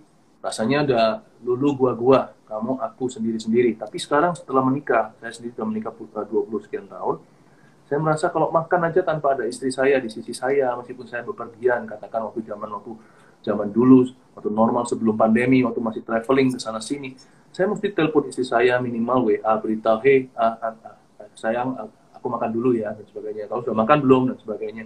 She's already become one with me. And we can become one Christ. Tambah hari semakin dekat dengan Tuhan. Keintiman bukan berarti kita nggak punya kesalahan, hidup kita itu mulus selalu. Juga enggak sih, kadang-kadang kita bisa jauh sedikit, dekat sedikit. Kita bisa up and down, fluktuasinya ada, tetapi progres kita terasa tiap tahun kita semakin erat dan dekat dengan Tuhan. Hadirat Tuhan sih ada 3 yang simpel untuk kita bisa bahas. Yang pertama adalah yang namanya omnipresence atau kehadiran Tuhan di mana-mana. Orang benar, orang salah, orang kudus, orang berdosa, orang kenal Tuhan atau tidak, Tuhan itu ada di mana-mana. He is watching us. Tapi ya ada juga yang namanya abiding presence atau hadirat Tuhan yang ada di dalam diri orang-orang percaya. Kerasa nggak kerasa hari ini? Aku merasa hadirat Tuhan, atau seorang berkata, aku nggak ngerasa apa-apa. Ngerasa atau nggak ngerasain hadirat Tuhan? Hadirat Tuhan ada di dalam diri orang percaya. He abides in us. Jadi karena itu kita nggak usah merasa Tuhan itu keluar masuk pintu hati kita. He's always there. Once you receive Him, He's in you, you are in Him. Tapi ada lagi yang tipe ketiganya yang kita harus haus lapar, namanya the revealed presence atau hadirat Tuhan yang dinyatakan. Itu seperti Yakub waktu di battle. Dia lihat ternyata di sini pintu sorga, saya nggak tahu. Naik turun malaikat, ada tangga. Padahal di situ tempatnya sesungguhnya hanyalah bantal. Itu pun bukan dari bantal bulu bulu angsa, tapi dari batu yang di kepalanya Yakub. Tapi ternyata di situ ada the revealed presence of God. Makanya kata battle artinya rumah Allah. Ya. Nah, kita juga mencari the revealed presence itu waktu kita saat teduh, waktu kita dalam ibadah. God can reveal His presence in a special way. Itu hanya untuk satu waktu di suatu tempat kepada seorang pribadi atau kepada beberapa orang atau kepada sekelompok orang. Nah, itulah hadirat Tuhan yang mengubahkan. Disitulah terjadi kesembuhan, di situ terjadi mujizat, di situ terjadi pernyataan-pernyataan kuasa Roh Kudus. Di sana terjadi ministry. Jadi revealed presence, hanya kita masuk ke hadirat Tuhan. Itu dengan segenap hati. Meskipun Tuhan ada di dalam kita waktu sembahyang, waktu berdoa, waktu baca Alkitab, atau saat teduh, jangan asal-asalan taruh handphone di sisi kita, atau ditutup, atau disingkirkan sebentar. Kita mau masuk mencari the revealed presence. Kemuliaan Tuhan itu apa? The glory of God is basically kemuliaan Tuhan itu satu pengertian yang jelas adalah Pastor Juan adalah kalau kita melakukan segala sesuatu itu ingat everything is done for Christ alone. Kita semua kemuliaan Tuhan itu artinya jangan kita klaim jasa atau klaim kredit untuk diri kita. Tapi kemuliaan Tuhan juga bisa sama. Semakin kita less and less of us, ourselves, semakin kita berkurang, dia makin bertambah. Kemuliaan Tuhan pun semakin berat. Kata kemuliaan di perjanjian lama itu kabot. Kabot itu artinya berat itu bukan berat beban stres gitu. Berat itu artinya berbobot. Jadi kalau kemuliaan Tuhan itu increases di dalam kehidupan seseorang, hidupnya semakin berbobot. Hidupnya bukan semakin enteng, semakin ringan. Bukan ringan beban, nggak stres. Maksudnya ringan itu nggak bernilai, nggak bermakna, nggak ada dampaknya. Nggak ada orang itu, nggak ada bedanya di hidup ini. Tapi hidup kita menjadi berdampak, berbobot. Bukan hanya itu saja, perkataan kita pun berbobot. Sepertinya setiap kalimat itu protein, kalau kita dengarkan lagi, harus diulang, baru kita bisa, bukan karena kurang mengerti, tapi begitu quality, sampai-sampai kita merasa setiap hurufnya pun rema. Dan juga kehidupan kita, teladan kita, kiri kanan, itu kita berdampak ke orang lain. Kemuliaan Tuhan yang dinyatakan sehari-hari. Tapi ada juga kemuliaan Tuhan yang dinyatakan sesekali. Seperti waktu zamannya Salomo, bait suci, ditahbiskan itu, para imam nggak bisa berdiri. Betul. There are instances in our ministry, waktu kita baik di dalam konteks gereja atau di jalanan, itu terjadi yang namanya kemuliaan Tuhan dinyatakan, dan disitulah orang berdosa bertobat, orang sakit disembuhkan, orang mati dibangkitkan. Ya, karena banyak orang yang bingung, tapi malam ini menjadi jelas karena dijelaskan secara definisi, sehingga pengertian-pengertian yang salah itu bisa diluruskan. Berarti sebetulnya yang harus kita kejar itu yang utama sebenarnya keintiman dengan Tuhan. Ya. Kok jadi saya nyimpulin ya? Karena kan itu hidup bergantung, nggak bisa hidup tanpa Tuhan kan? Betul. Ya. Banyak sekali ya yang orang-orang itu mengejar misalnya yang tadi misalnya kemuliaan Tuhan yang dinyatakan secara khusus. Wah, kalau misalnya si A yang melayani, si B yang mimpin pujian, itu wah baru, atau di gereja ini tuh lebih berasa gitu. Sebetulnya itu kan hanya sebuah pengalaman dengan Tuhan yang itu menjadi dampak kalau kita intim dengan Tuhan. Apakah bisa dibilang seperti itu, Pastor Philip? Iya, keintiman dengan Tuhan itu harus menjadi yang pertama, to begin with. Ya. Power bisa terjadi lewat apa saja. Tuhan bisa pakai segala sesuatu. Don't forget though, Tuhan juga bisa pakai keledai, untuk menyatakan kemuliaannya kepada seorang Ya. nabi yang nakal, kepada seorang raja yang membangkang hendak yang mau mengutuki bangsa pilihan orang Israel. Nah, Tuhan bisa pakai apa saja. Memang power bisa sih. Jangan heran suatu hari ada orang yang hanya bergantung atau hanya show of power saja, ujungnya kalau dia nggak punya esensi kehidupan yang nyata dengan Tuhan, dia akan ditolak di akhirat. Tuhan akan berkata, enyah kamu pembuat kejahatan. Tapi, aku mengusir setan demi namamu. Terjadi berarti. Tuhan tidak membantahnya, berarti memang kejadian. Aku menyembuhkan demi namamu. Aku bernubuat. Tuhan bilang, itu karena bisa jadi kalau Tuhan nggak jawab dalam cerita itu, tapi kalau jawaban yang tepat harusnya seperti ini. Kalaupun ada orang mengalami mujizat, itu bisa jadi juga karena iman penerimanya, orang-orang yang membutuhkan itu karena Tuhan sayang. Dan karena nama Yesus, ketika kamu bertumbangan tangan dan berkata, in Jesus name, sesuatu terjadi itu karena nama Yesus, bukan karena tanganmu. Tapi Tuhan bisa pakai siapa saja. Nah, itu makanya banyak orang jadi bisa saja ministry, tapi kehidupannya hidup ganda. Dia nggak punya sesuatu kehidupan rohani yang luar dalam sama. Tapi lama-lama kan ketahuan, seperti Raja Saul, nggak bisa lama-lama Pastor Juan. Kalau kita simpen bucuk hati, lama-lama kan ketahuan, nanti akan kelihatan. Jadi seperti Saul, Raja Saul, dia memang powerful kan, dia kalahkan Filistin karena urapan Tuhan juga pada dia. Tapi dia nggak pernah dari awal itu punya keintiman dengan Tuhan seperti apa. Tuhan masih dalam konteks test drive nih kalau mobil, uji coba.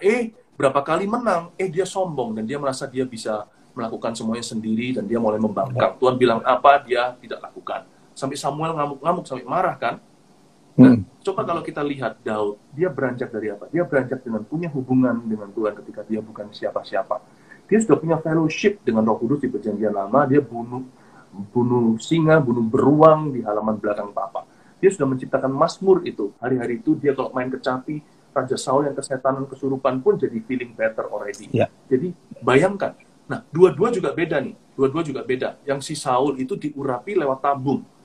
Waktu minyak dituangkan, itu pakai tabung. Jadi tabung itu adalah produksi, merchandise. Tapi sedangkan yang namanya Daud diurapi itu dengan tanduk hewan. Jadi simbolis secara profetik melalui kematian daging terlebih dahulu. Harus ada yang disembelih kan? Ada suatu kematian. Jadi kelihatan jalannya beda. Dua-dua sama-sama raja berkuasa. Saul itu hebat loh. Sebenarnya nggak kalah sama Daud. Cuman Daud itu melampaui dalam usia, pemakaian Allah, dia lebih panjang. Dan Daud juga kehidupannya melampaui Saul karena Saul tidak bisa show anything, any fruit. He could only show gifts. Dia hanya bisa menunjukkan karunia yang muncul sementara. Daud menunjukkan buah yang membuat karunia itu hinggap selama-lamanya. Wow, thank you Pastor Philip. Lanjut ke pertanyaan kedua. Kalau intimacy itu lebih kepada quality atau quantity? Intimacy with God, you cannot say quality or quantity. Contohnya kalau kita sama istri kita, gitu. Saya sama istri saya. Of course, quality itu nggak bisa lepas. Contohnya kita di mobil sama-sama seharian, kita ada aktivitas. Bahkan kalau perlu liburan, honeymoon sekalipun, kalau kita diam-diaman, kita nggak melakukan apa-apa, masing-masing HP-an. Nah, kuantitasnya ada. Nggak ada kualitas, tidak ada yang namanya interaksi, tidak ada yang namanya komunikasi yang disengaja, tidak ada kata-kata yang saling membangun, tidak ada usaha untuk lebih mengenal pasangannya, percuma. Tapi kalau kita hanya kualitas, saya sama istri saya cuma 5 menit doang, lalu bye-bye ya sayang. And then what? Nggak mungkin kalau orang itu sudah punya quality, he will want quantity. Whoever, siapa punya a qualitative relationship with God, will desire and demand, will pursue the quantity of time with Him. Pasti akan meminta kuantitas. Kan nggak mungkin kita hanya, oh Tuhan kualitas ya, 5 menit saja, bye-bye. Itu sama dengan kita butuh protein nih badan kalau kita olahragawan. Oke, proteinnya tinggi nih, ini super tinggi, tapi secuil saja itu dagingnya atau dada ayam atau whatever it is kalau bodybuilder yang makan. Nggak bisa, juga harus ada kuantitinya kan. Sumo kenapa besar? Karena dia ada kuantitasnya. Orang kira itu semua lemak, itu sumo itu profesional sekali, makanannya protein, makanannya ditakar. Ya kan kalau olahragawan, bodybuilder dan sebagainya. Jadi sama aja. Kuantitas dan kualitas nggak bisa dipisahkan. Once you have quality, you will want quantity. And if you only have quantity without the quality, apa arti? Nggak ada artinya. So with God, you need both. Both. Oke, thank you. Yang berikutnya gini, waktu kita intim sama Tuhan, kita menempatkan diri kita tuh bisa keseluruhan atau karena misalnya Tuhan bilang, aku nggak menyebut kamu lagi hamba, tapi sahabat. Tapi kita dibilang juga calon mempelai. Tapi kita juga anak, terus dia bapak. Tapi dia juga Roh Kudus, pemimpin penolong kita. Pastor Philip bisa membuat sebuah garis yang jelas untuk menjelaskan kepada mereka. Simple. Kalau di sini semuanya meledak, nggak bisa sekaligus. We comprehend one at a time. Kita mengerti itu satu persatu. Pewahyuan itu progresif, meskipun pewahyuan udah tutup. Injil udah jelas. Dan Alkitab itu nggak perlu lagi dibuktikan apa-apa, dia firman Tuhan dari Kejadian sampai Wahyu. Tetapi dalam pengalaman hidup kita, hati, heart to heart with God, hati dengan hati kepada Tuhan, kita akan belajar. At times, kita merasakan kasih Bapa itu nyata. Dan kita merasakan kebapaannya Tuhan. Kebapaan banget, merasa sekali gitu. Contohnya mungkin seperti pasangan suami istri juga. Kadang-kadang sang istri juga bisa merasakan suaminya itu kebapaan sekali. Dia melindungi, protective nature. Tapi ada saatnya di mana kita sama Tuhan itu begitu dalam keintiman, kedekatan, kita merasa seperti ada suatu keberanian. Seolah-olah seorang mama berkata sama anaknya, Mama bilang begini, nanti saya tanya Papa. Mama punya keberanian berkata, Papa juga akan sama Mama. Kalau Papa mamanya itu bersatu, bukan dari broken home contohnya. Ada waktunya di dalam pelayanan atau dalam kehidupan. Seolah-olah kita yang buat keputusan. Ini bukan hal-hal yang melanggar keputusan Allah loh. Kalau begitu harus jelas kita tunduk sama siapa. Bukan kehendakku, tapi kehendakmu yang jadi ya Bapak. Tapi ada waktunya kita mengambil kebijakan sebagai hamba Tuhan, sebagai orang Kristen. We have the courage to tell people around us. If I decide so, I know God will be with me so. Tuhan akan bersama dengan saya. Jadi seolah-olah kita ini mempelai wanita, kayak istrinya sorga gitu. Kita punya kepercayaan diri itu tinggi. Apa yang kuikat akan terikat di sorga, apa yang kulepaskan di sini akan terlepas di sorga. Why? Karena aku dalam mempelai wanita. Ya. Jadi ada waktunya itu kita merasakan bukan hanya manja seperti istri terhadap suami. Mempelai wanita bukan hanya bicara tentang romansnya, tapi juga bicara tentang authority atau otoritasnya. Ada waktunya kita nggak bisa membuktikan ini kehendak Tuhan atau bukan, karena itu di area yang tidak tertulis dalam firman. Contohnya visi kita, targetnya apa dan sebagainya. Tapi we can have the courage, the authority, punya wibawa untuk berkata, let's go, my husband will be with me. Oke, jadi itu seiring perjalanan kita dengan Tuhan, nanti di situasi-situasi tertentu ada pewahyuan-pewahyuan, dan di saat seperti itulah kita bisa masuk, oh ini kita perlu dia hubungan sebagai Bapak, lalu kita di situ bisa bergerak dengan otoritas. Oke, very clear. Boleh lanjut lagi ya, Pastor Philip ya? Ayo. Nah, good question. apa dampaknya dengan orang yang intim dengan Tuhan? Apakah orang yang intim dengan Tuhan hidupnya pasti berubah? Kalau tadi kan orang yang hanya mengandalkan kuasa, kan dia hebat tapi ditolak sama Tuhan. Contoh misalnya, ada orang intim, wah doanya kuat, segala macam, tapi tetap hidupnya nggak berubah, keuangannya morat-marit, marah-marahnya juga kasar, jalan terus. Sebetulnya bisa nggak kita tarik sebuah kesimpulan, apakah dampaknya orang yang intim dengan Tuhan? Kan katanya kalau pakai contoh suami istri, intim menghasilkan buah kan? Dan apakah orang yang intim dengan Tuhan hidupnya pasti berbuah nggak? Pasti berbuah, 100% pasti berbuah. Kalau enggak, pasti ada suatu imbalance atau ketidakseimbangan dalam kehidupan orang itu. Sekali lagi, kata keintiman ini bisa tricky. Banyak orang merasa keintiman itu berbicara tentang sentimentalism. Jadi hanya bicara tentang perasaan atau feeling doang. No. Keintiman itu suatu posisi atau lokasi hati di mana Tuhan, I'm teachable. Lord, I want more of you and less of me. Aku mau engkau lebih lagi dan diriku semakin sedikit. Aku berkurang, kau harus makin bertambah. Nah, kalau begitu Tuhan akan diam sih. Tuhan kita itu dua arah. Jadi kalau bicara sama kita bicara sama Tuhan, Tuhan pasti akan utus sesuatu. Nggak ada orang bertanya sama surga, how are you? Nggak ada jawaban, I'm fine, thank you. Atau kalau kita ditanya sama Tuhan, pasti harus kita menjawab juga. We are accountable, answerable to Him. Jadi kalau kita itu mendekat sama Tuhan, katakan kita kurang bijaksana di area tertentu, Tuhan pasti kirim orang. Yesaya katakan, mereka yang membangunmu akan datang segera. Tapi mereka yang merombakmu akan menjauh. Dan Tuhan berkata, bahkan di Yesaya 5, dikatakan lagi di Yesaya banyak kata-kata seperti itu. Salah satunya adalah, jikalau ada orang yang melawanmu, mereka bukan dari aku. Siapapun melawanmu akan rebah terhadapmu. Ada perlindungan dulu. Tapi Tuhan juga berkata, aku akan kirim orang di mana kamu kurang bijak. Atau di mana kamu kurang pengetahuan, kurang hikmat. Kamu bisa minta, Yakobus katakan, mintalah hikmat. Kadang-kadang hikmat datang bukan dalam bentuk hikmat. Hikmat datang dalam bentuk orang-orang berhikmat yang datang menolongmu dan menolongku. Orang-orang bijaksana. Seperti wise man itu. Jadi mereka akan datang menolong kita. Nah, waktu mereka datang, dengarkan mereka. Jangan kita merasa mentang-mentang kita intim dengan Tuhan, kita tutup telinga. Ini kuping kita buat tuli, nggak mau mendengar manusia. Why? I only hear directly from the Lord. Oh, come on lah. Come on, we need each other. We need one another. Tuhan Yesus kurang dekat apa sama Bapak di Getsemani sampai gitu ketaatannya peluh darah. Didatangin loh sama Elia sama Musa. Dikasih briefing loh nanti itu pewahyuan. Memang nggak ditulis di Alkitab, kenapa? Tapi kita hanya bisa imajinasi. Dikasih briefing nanti pada waktu Tuhan Yesus di kayu salib, ya tidak boleh distracted dengan rasa sakitnya, tetapi harus menggenapi scriptures nubuatan dari kitab Nabi dan kitab Taurat. Makanya Tuhan Yesus berkata, aku haus itu bukan karena sekedar dia mau minum, tapi untuk menggenapi firman satu persatu sampai kata sudah selesai.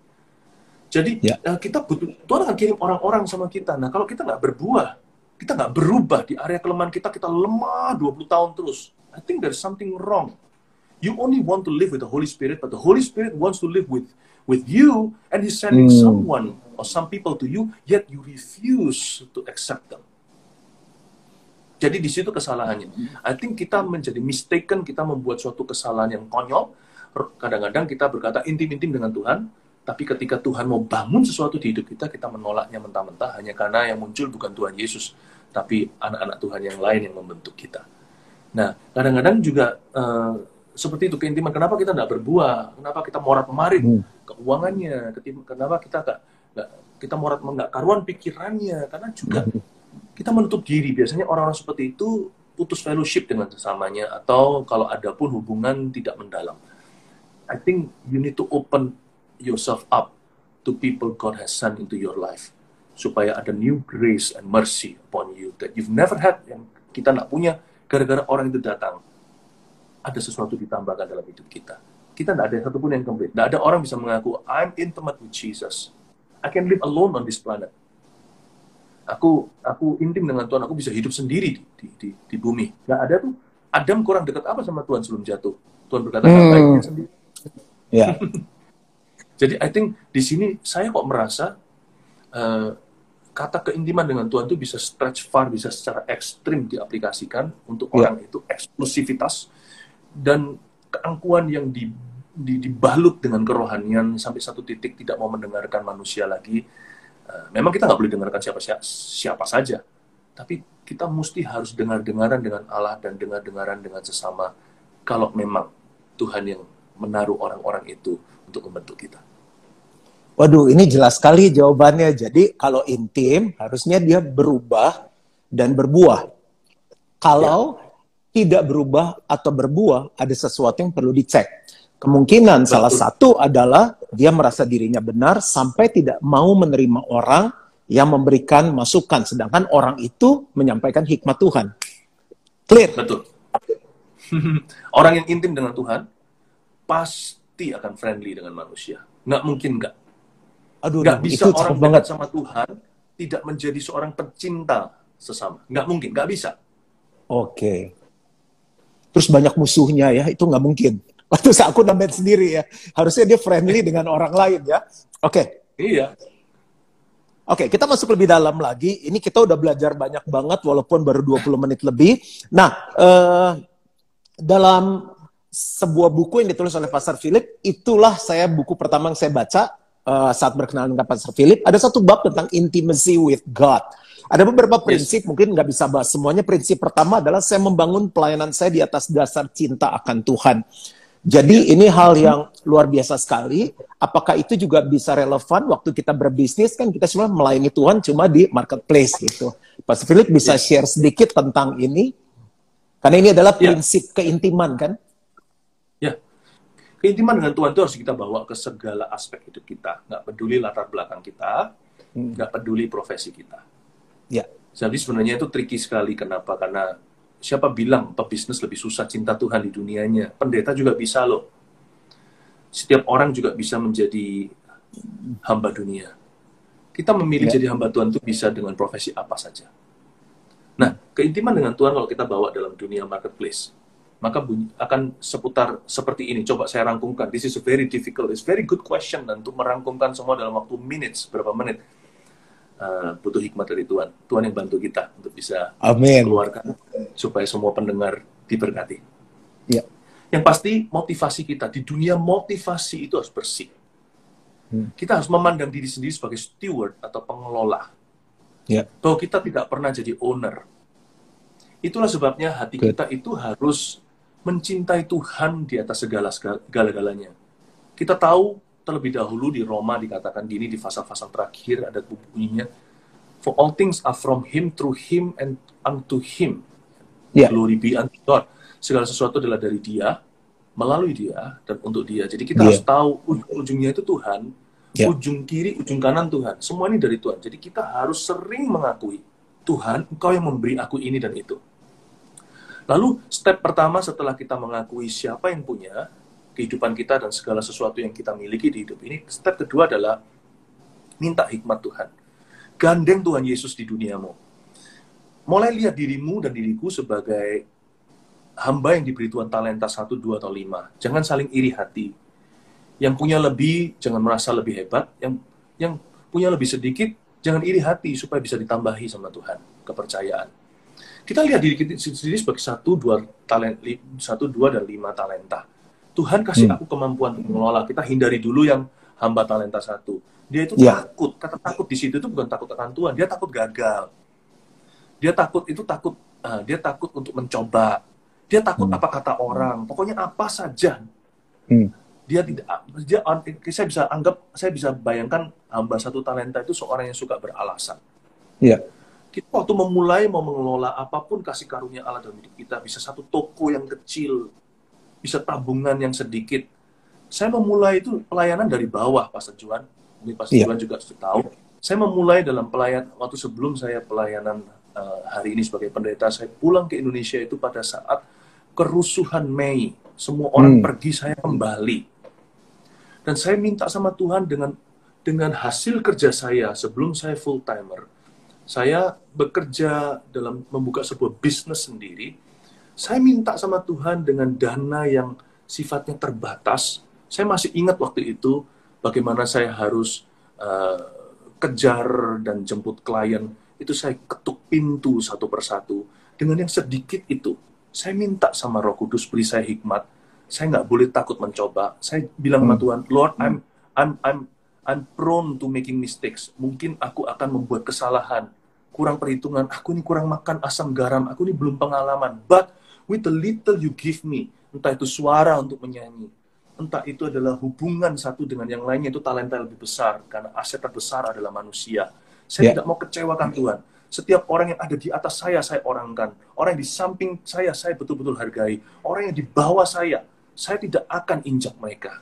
Makanya itu tidak heran hari ini, saya punya teman itu dari zaman dulu masih awet hari ini. Orang-orang yang ada di bawah saya, satu-satu, banyak sekali yang menjadi orang-orang yang hari ini luar biasa, bahkan lebih luar biasa daripada yang saya, bahkan lebih daripada pemakaian Tuhan dalam hidup saya di area-area tertentu. Saya bersyukur itu talenta. Lalu mungkin keuangan juga kalau kita di dunia marketplace kan berhubungan dengan mamon.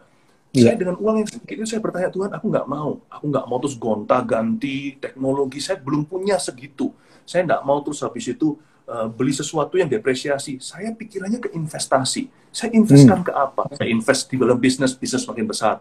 Saya invest di tempat. Waktu itu makin lagi-lagi bisa serba keberuntungan. Artinya orang dunia bilang hoki atau lucky. Kita bukan. Kita itu bisa selalu divine timing, segala indah pada waktunya itu. Kayak tepat waktu mau beli, waktu jual kok bisa kebetulan.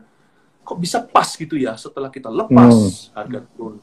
Saya bukan bicara soal spekulasi ya, seperti contohnya coba-coba main saham valutas, bukan begitu, tapi sesuatu yang sifatnya jangka panjang. Apa yang saya beli, keesokan hari naik tinggi. Dengan demikian dikelola perlahan-lahan. Waktu berkat mulai datang, hati-hati, janganlah hatimu melekat padanya. Kelola. Lalu mulai kita pikirkan seperti ini, Tuhan karena aku mencintaimu. Saya mau supaya sebagian ini porsinya saya dan istri setuju. Yang ini untuk misi. Yang itu untuk membantu orang-orang miskin. Yang ini ada presentasinya supaya kita nggak merasa bersalah setiap kali kita itu nanti tergerak atau ada orang minta, saya ada porsi-porsinya dengan keluarga, apa yang harus diberikan. Semakin bertambah, semakin mengelola. Dan ujung di dalam pikiran saya, segala sesuatu adalah untuk Tuhan. Ujungnya nggak satu pun saya bawa. Apapun kita tidak akan kembali ke rumah Bapak membawa apa-apa hari ini. Karena itu Betul. pastikan, kita ajari anak-anak kita. Kita ajari orang-orang di sekeliling kita. Pastikan apapun yang Tuhan percayakan, sukses, keberhasilan di tanganmu dan tanganku itu, orang lain akan merasakan berkat Tuhan karena Tuhan memberkatimu. Jadi jangan hidup egois hari ini. Bukan berarti kita jual segala sesuatu lalu kita berikan kepada orang-orang yang membutuhkan. Kalau kita lakukan itu, orang membutuhkan berikutnya adalah kita yang ketuk-ketuk pintu dan minta-minta nasi dan minta-minta roti. Iya. Let's not be stupid. I think kita harus menjadi orang yang mengelola. Sekali lagi kata mengelola itu steward itu harus ditekankan. Kita mengelola sampai kita mati. Dan kita harus semuanya tertata rapi. Sehingga apa yang kita pegang di dalam hidup ini, secara progresif tiap hari, selalu ada orang diberkati. Selalu ada 5.000 orang makan. Selalu ada orang-orang merasakan rahmat Tuhan. Karena kita yang diangkat oleh Tuhan. Kalau orang fasik memerintah, celakalah mereka. Kalau orang-orang berdosa yang pegang kuasa, kasihan orang-orang banyak.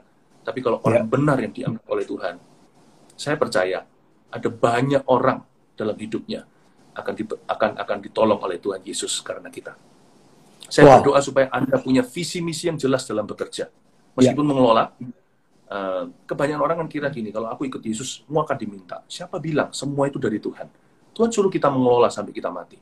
Pastikan kita kelola dengan baik di dalam family sendiri dulu, di antara saudara seiman, dan posisi tempat kita di dalam dunia ini. Pastikan bahwa hidup kita itu selalu seimbang. Apa yang kita nikmati, apa yang kita beri. Wow, terima kasih Pastor Philip. Ini ada 5 prinsip, mungkin kita nggak bisa bahas semua. Ada satu yang menarik adalah berbahasa roh sekitar 4, masih intimacy with God, berbahasa roh sekitar 40 menit sehari, dan paling tidak 40 menit baca Alkitab tiap hari. Terus ada satu ayat yang Pastor Philip tulis, ayat favorit, betapa ku cintai Tauratmu, aku merenungkannya sepanjang hari.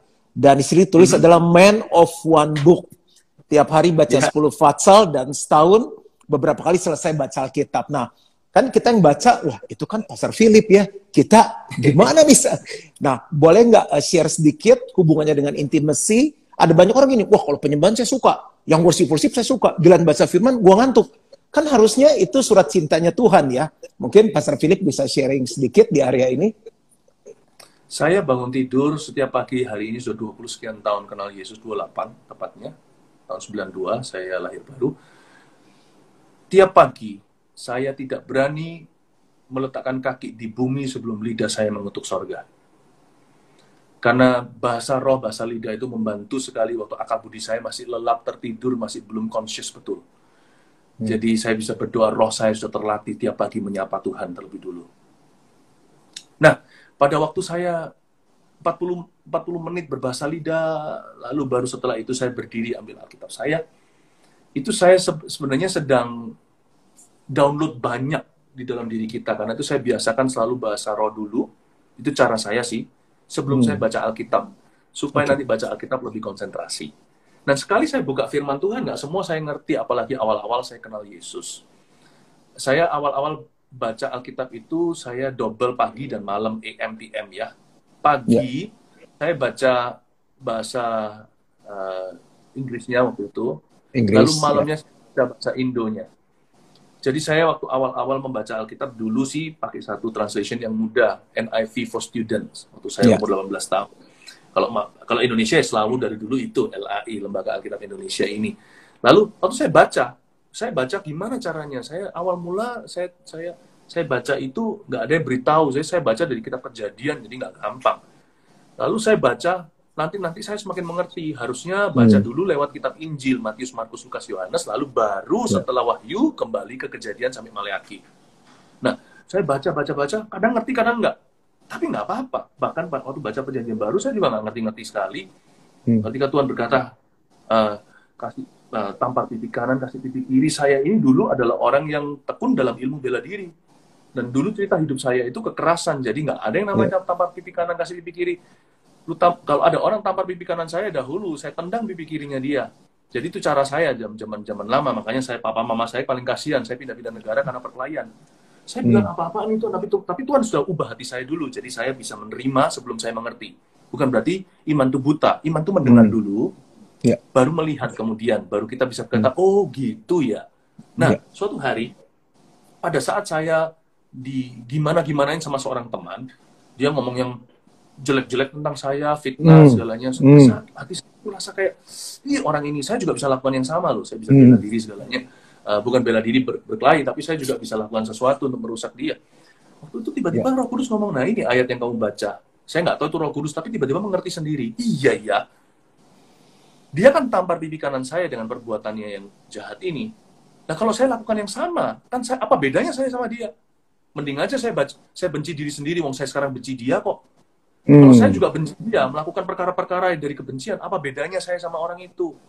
Kenapa saya ngomel tentang dia, aku aja begitu? Iya ya Tuhan, ternyata betul. Kalau ditampar pipi kanan, beri pipi kiri. Fokusnya bukan di pipi kirinya, fokusnya diberi. Orang lain benci, kita beri. Dia jadi seorang pembenci, kita jadi seorang pemberi. Aku harus memberi. Saya doakan langsung di tempat. That's the least I can do. Saya berkata, Tuhan, aku ampuni orang itu dalam nama Yesus. Aku tidak minta hukuman untuk dia. Lalu saya berkata gini, karena aku memberi Tuhan pada dia. Please remember me. Please bless me. Berkati aku. Jadikan aku orang yang beda dengan orang itu. Kalau orang itu begitu, aku doakan supaya dia bertobat, tapi aku tidak akan tunggu. Tapi aku, Tuhan, jangan tunggu untuk memakai aku. Pakai aku hari ini. Wah, keesokan harinya, singkat cerita, saya kenal sama satu orang, saya ajak dia doa. Tiba-tiba nangis di jamaah Roh Kudus. Saya bilang, kok bisa begitu? Tuhan bilang, bukankah kamu menabur, maka kamu menuai. Oh iya, ya. Jadi saya akhirnya mengerti. Nggak langsung mengerti itu. Lalu, saya kan dulu orangnya sangat emosian. Saya kalau soal emosi atau amarah naik pitam itu kayak Ferrari. Antara saya 100 km per jam jadi berantem dengan orang sungguhan berkelahi. Maksudnya itu cuma perlu berapa detik. Jadi gimana? Akhirnya tahu nggak saya diubah lewat apa? Lewat kitab bilangan. Sebenarnya nggak semua kitab bilangan sih. Tawarik juga. Bilangan kan cuma berapa pasal yang begitu. Tapi dulu tuh saya baca Alkitab itu 10 pasal straight langsung sehari. 10 pasal. Sekarang juga saya nggak menghitung, pokoknya saya baca banyak, lebih banyak daripada jemaat baca, supaya saya bisa bacain jemaat, supaya saya bisa terangin jemaat. Saya harus baca untuk diriku, lalu saya baca untuk mereka. Jadi, waktu saya baca, ini Pastor Juan, tentang kitab bilangan, kitab nama-nama, wah boring sekali. Saya bilang, ya Tuhan ampun, ini mau dibawa kemana? Kalau saya baca yang cerita, itu kan story kan seru ya. Kalau yang Raja Daud lah, tentang Yesus, tentang Rasul. Yang inilah. Tuhan gimana? Akhirnya ini berapa hasta, yang ini berapa, bilangannya sekian 1.236 orang, dan sebagainya. Aduh Tuhan, angka. Aku dapat apa? Kognitif, otak nggak dapat sesuatu. Tapi suatu hari saya masih ingat waktu saya nyetir mobil, banyak sekali zaman dulu saya perkelahian itu hanya karena sesuatu yang iseng, disalip orang, turun dari mobil, saya berani gitu-gituan. Anak remaja namanya yang suka naik pitam.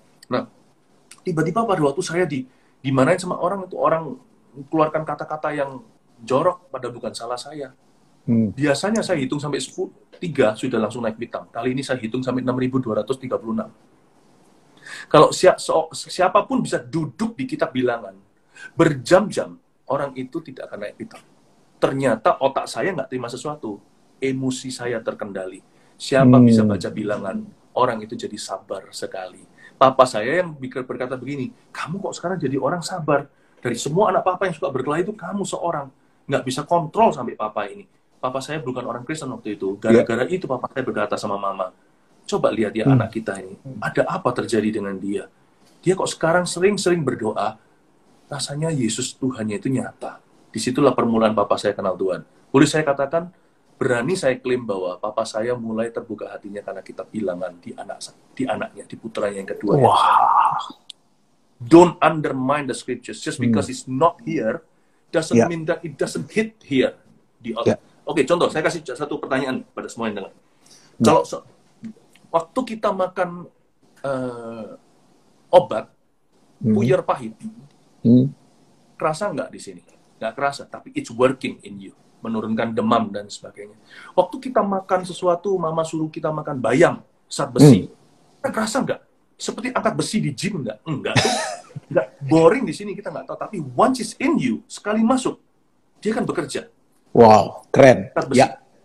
Vitamin semua warnanya sama. 5 macam, 10 macam. Kalau orang lebih tua kan udah banyak. Mana kita tahu nih apa, yang mana yang zinc, yang mana yang fish oil, yang mana yang vitamin D hari-hari ini untuk corona kan perlu waktu kita makan. They all work according to their mandate. Mereka bekerja sesuai dengan amanah dari vitamin itu.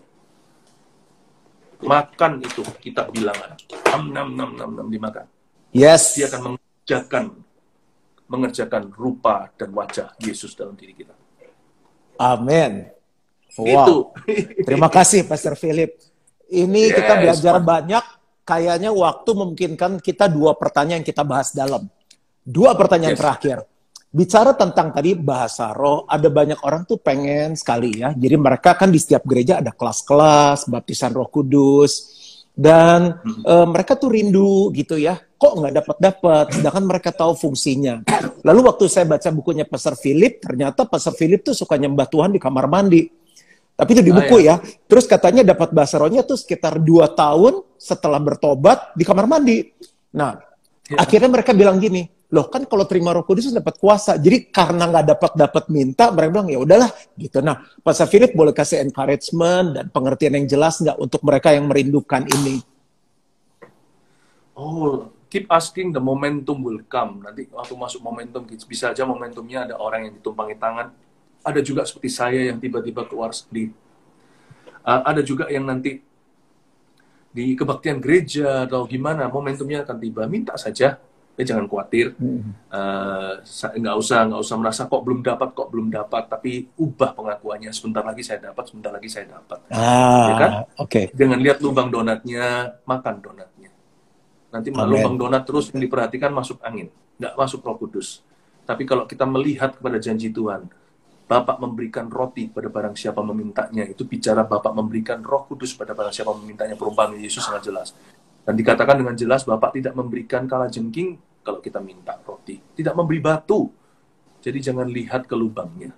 Lihat bahwa Bapak hendak ingin memberimu. Dan juga jangan merasa seperti seolah-olah aku belum berbahasa roh, something wrong with me. Kenapa sih harus selalu ke negativity? Dapatkah kita berkata, thank you Lord for your blessing. I have not spoken in tongues, saya belum, tapi aku rindu. Makin hari ku renungkan semakin mengerti bahwa itu adalah tool atau karunia atau alat untuk bisa membangun hidupku. Dan benefitnya luar biasa. Kalau orang lain nggak nerima, nggak usah kita merasa, orang lain belum nerima, kita sudah bahasa lidah, jangan kita merasa lebih hebat. Jangan begitu. Tapi kalau orang lain yang menerimanya, kita belum, jangan kita tuduh-tuduh mereka. Ya. Karena mungkin saya ditanya sama teman saya, kenapa sih kamu berbahasa roh? Kan biasanya orang, kalau kamu belum bahasa roh itu something wrong with you. Nggak begitu. Saya pernah sekali ditanya satu orang yang dari aliran yang berbeda, maksudnya tetap sama-sama anak Tuhan, tetapi keyakinan tentang karunia atau karismata itu tidak sama. Lalu saya ditanya, mungkin orang itu datang hendak mendebat, tapi seorang sahabat, seorang teman, dan saya mengasihi dia bukan karena bahasa lidah atau tidak, karena dia adalah anak Tuhan. Dan kita sesama manusia saling mengasihi. Lalu dia ngomong sama saya begini, Pastor Philip, kenapa you bahasa roh? Gini. Saya bilang, gini ya bro, brother, saya bahasa roh. Mungkin karena saya ini adalah orang yang lebih lemah dari kamu. Tuhan kasih saya tool yang lebih supranatural. Mungkin kamu bisa, cukup kenal Yesus, udah tahu firman, oke. Udah oke banget. I envy you. I'm a weaker person. Kenapa saya dikasih sama Tuhan persenjataan begini, bahasa roh segalanya? Because I need it. If you don't feel like you need it, kalau kamu tidak merasa kalau kamu merasa membutuhkannya, ya fine saja, nggak apa-apa. Selama Yesus adalah Tuhanmu, kita semua satu tujuan. Tapi kalau kamu merasakan butuh, Tuhan siap memberimu. Waktu setelah saya ngomong begitu, dia mikir, kok Pastor Philip aja butuh, apalagi aku. Saya ngomong gini bukan menyombongkan diri. Dia tertemplak sendiri. Lalu setelah itu nggak lama, singkat cerita, hari ini dia berbahasa lidah.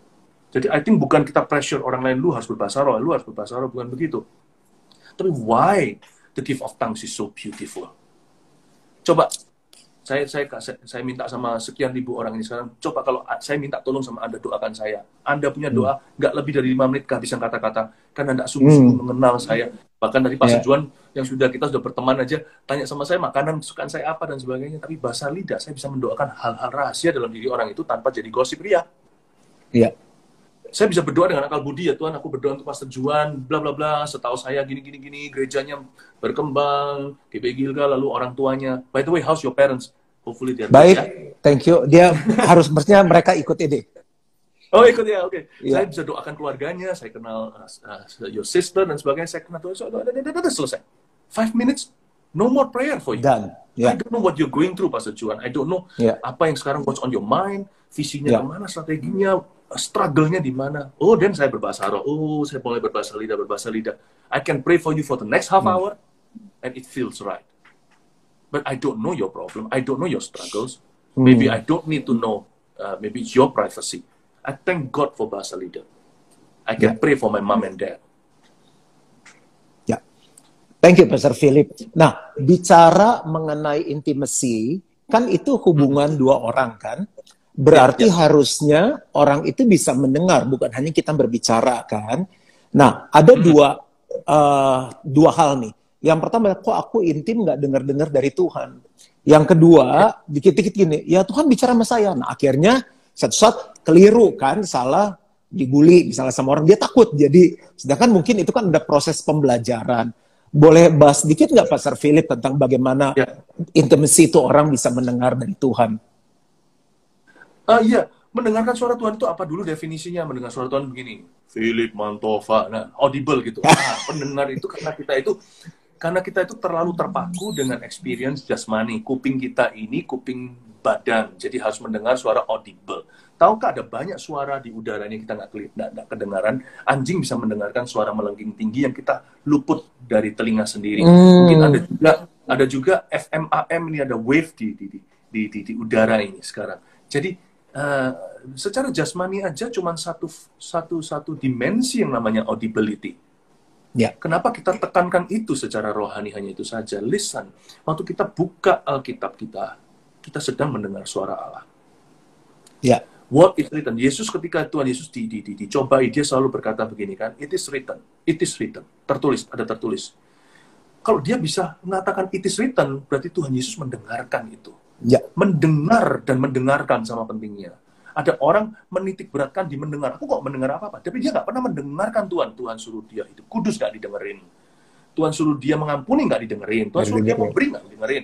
Tuhan suruh dia bersyukur, nggak didengarkan. Dia menuntut untuk mendengar. Jangan menuntut Tuhan untuk berbicara sesuatu yang Tuhan sudah tulis. Lakukan dulu Tuhan berbicara sesuatu. Dan kita kadang-kadang juga berkata mendengar suara Tuhan begini, kok aku nggak bisa mendengar suara Tuhan, ada apa masalah orang itu ya? Kita maunya langsung di level 5. Kita mungkin mendengar dalam perkara-perkara sederhana. Kita feel right, dilatih Tuhan dulu. I don't think this is true. Kalau saya begini, ini saya rasa saya nggak sejahtera, nurani saya menuduh. Itu mendengar suara Roh Kudus juga. Lama-lama kita akan semakin peka. Sambil kita semakin mati terhadap diri sendiri, kita semakin peka. Sehingga pada titik di mana muncul karunia-karunia mendengar yang hebat seperti karunia berkata-kata dengan pengetahuan. Itu bukan pengetahuan IPA, IPS, bukan pengetahuan firman saja, tapi itu pengetahuan yang nggak boleh tahu kecuali Allah yang tahu. Tiba-tiba kok orang itu bisa tahu ya masalahku ya, spesifik sekali, jamnya, apa segalanya. Itu nggak langsung dia lompat ke level 5, itu dari level 1, 2, 3 dulu. 1, 2 talenta, baru dapat 5 talenta. Baru setelah itu memerintah 10 kota. So, jangan langsung lompat kelas, mulai dengan sederhana. Very clear. Pastor Philip, ini yang terakhir. Pastor Philip, kan ada orang-orang yang bergumul. Mereka tuh intim sama Tuhan. Udah tanya, Tuhan jodoh saya siapa? Kok ini udah tahun berganti tahun? Karena ada satu bab yang membahas dan ada prinsip-prinsip yang baik sekali. Boleh nggak sebelum berakhir dan meminta tolong Pastor Philip berdoa untuk semua yang mengikuti? Boleh kasih tip-tip nggak yang banyak yang single, yang bergumul? Mungkin juga ada calon mertua ya, orang tua, aduh anak saya ini gimana nih ya, kok nggak, gimana ya di Alkitab juga kan nggak tulis jodohnya si Joni, nggak ada, suara juga nggak ada gitu, udah deket sama Tuhan. Itu aja pertanyaan terakhir. Oke. Gini, yang pasti jangan nonton drakor terus. Keluar kamar, keluar rumah, sekarang pandemi ya nggak bisa. Nggak boleh. Tapi bersosialisasi dengan orang yang sehat, ya. Ya. Lalu juga kalau nonton yang begituan terus nanti lama-lama idealismenya itu tinggi, Tinggi. cowoknya itu harus begitu ganteng, Aduh, kaya, aduh. apa. Nah, kadang-kadang kita yang butuhkan bukan jodoh tapi kaca, cermin, ya. Atau bisa sebaliknya, cowoknya yang minta, wah ceweknya harus begini, gitu, dan sebagainya. Ya, sekali lagi, I think bukan berarti kita menghina diri sendiri, cuman idealisme terlalu tinggi itu hanya melukai masa depanmu. Ya. Karena dalam pernikahan ternyata, look is important, but it's not the most important. Bukan yang paling penting. Itulah sebabnya kita perlu punya guiding truth atau kebenaran-kebenaran yang membimbing atau guideline. Yang pertama tentunya harus sesama iman dalam Tuhan. Sama-sama Kristennya aja nggak tentu loh. Ada orang Kristen yang pura-pura, yang cuman Kristen yang asal-asalan. Tapi ya kasih kesempatan lah, kalau dia sudah kenal Tuhan kan paling nggak halaman sama, siapa tahu nanti setelah itu dia jadi sungguh-sungguh. Tapi jangan jadi dulu sebelum dia tunjukkan kerohanian. Yang pertama itu satu. Ya. Yang kedua juga mungkin selain sesama anak Tuhan juga kita harus lihat juga tingkat sosial ekonomi yang kalau bisa pilih tentu ada perkecualian, kurang lebih yang sama. Ya, kurang lebih yang setara supaya tidak melompat, karena bukan hanya interfaith government atau pemerintah aja tahu bahwa disarankan untuk sesama kepercayaan. Tapi kalau seumpamanya interrace juga nggak segampang itu. Banyak yang berhasil, tapi juga nggak semudah itu. Dan nggak dibayar. Terlalu melompat segalanya. Jadi jangan percaya kayak gini, wah saya harus dapat orang yang kaya supaya nanti ikut kaya. Nggak tentu begitu, nggak tentu happy juga. Pokoknya yang penting, dua-dua harus punya rasa tanggung jawab tinggi. Masing-masing punya pekerjaan yang mapan, kan? Jadi kalau masih SMP, jangan pacaran dulu, nanti mau kasih makan sama apa, gitu ya.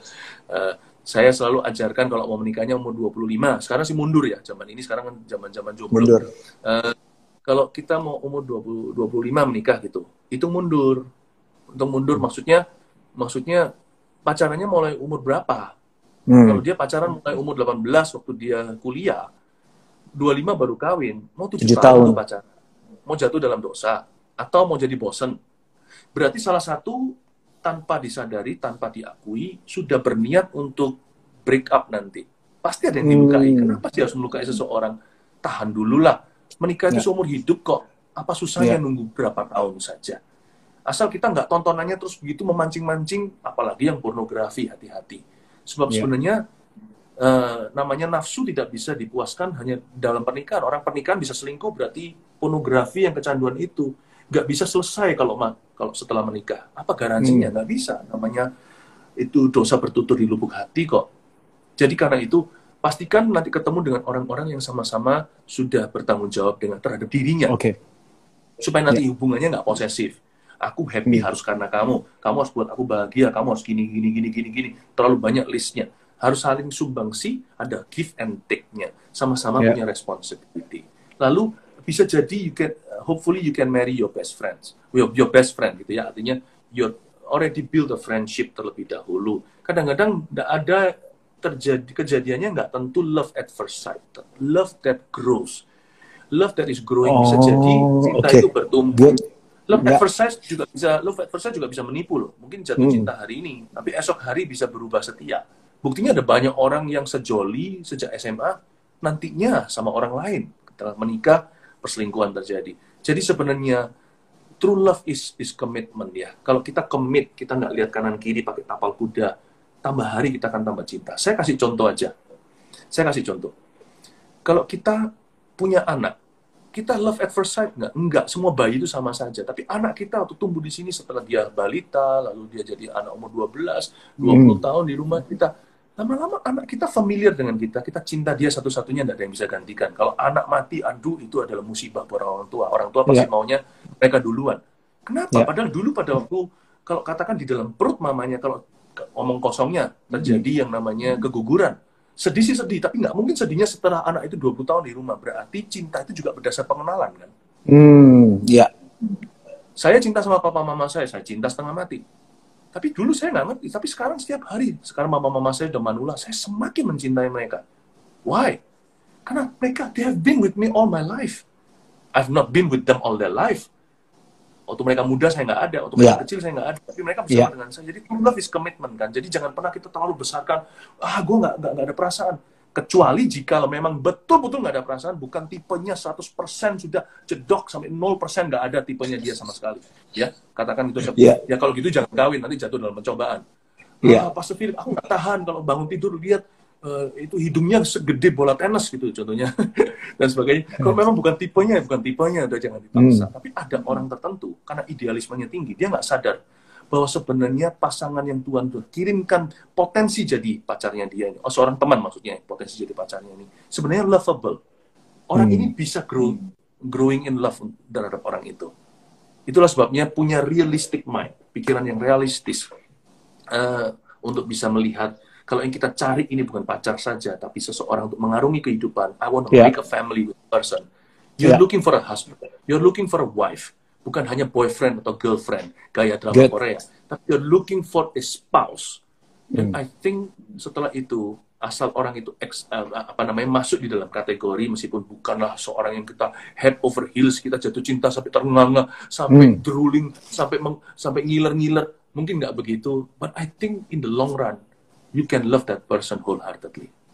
Dan bisa komit dengan dia seumur. Semoga dapat semuanya ya, pasangan. Ya, lengkap sekali. Pastor Philip, sebelum kita selesai, boleh tolong berdoa untuk kita, untuk menutup perbincangan malam ini? Ya, kita doa ya sama-sama ya. Ya. Tuhan Yesus tercinta, thank you. I wanna give you praise for pembicaraan ini. Terima kasih Tuhan, Engkau memberi kesempatan. It's an honor for me untuk bisa memberkati begitu banyak orang melalui ministry Pastor Juan Moki. Please bless my dear good friend, Pastor Juan, with all his entire family, ministry, and his great church to continue to grow in every aspect in your grace and mercy. Hamba berdoa untuk 3.000 sekian orang yang sekarang menyaksikan ini. Tuhan Yesus, you bless them. Berkati mereka dengan kasih karunia Bapa. Jamah hati yang sekarang lonely, dan hamba berdoa bagi mereka yang confused ya Tuhan Yesus. Engkau berikan pada mereka arah hidup yang jelas sejak hari ini. Dan orang-orang yang hatinya salah, Kau benarkan detik ini. Kau ganti benci dengan cinta. Hamba berdoa agar kami semua bisa mengelola 1, 2, 5 talenta seumur hidup ini. Hidup begitu pendek. Kami tidak mau sia-siakan. Kami mau mengelola sedikit yang kami bisa, yang miliki di dalam hidup ini, untuk menjadi berkat bagi sesama kami. Di dalam nama Tuhan Yesus Kristus. Amin. Amin. Pastor Philip, thank you so much untuk semua yang diberikan. Salam untuk Pastor Irene dan juga untuk anak-anak. Thank you. Terima Tuhan kasih. memberkati. Selamat malam. God bless you. Bye-bye. Bye.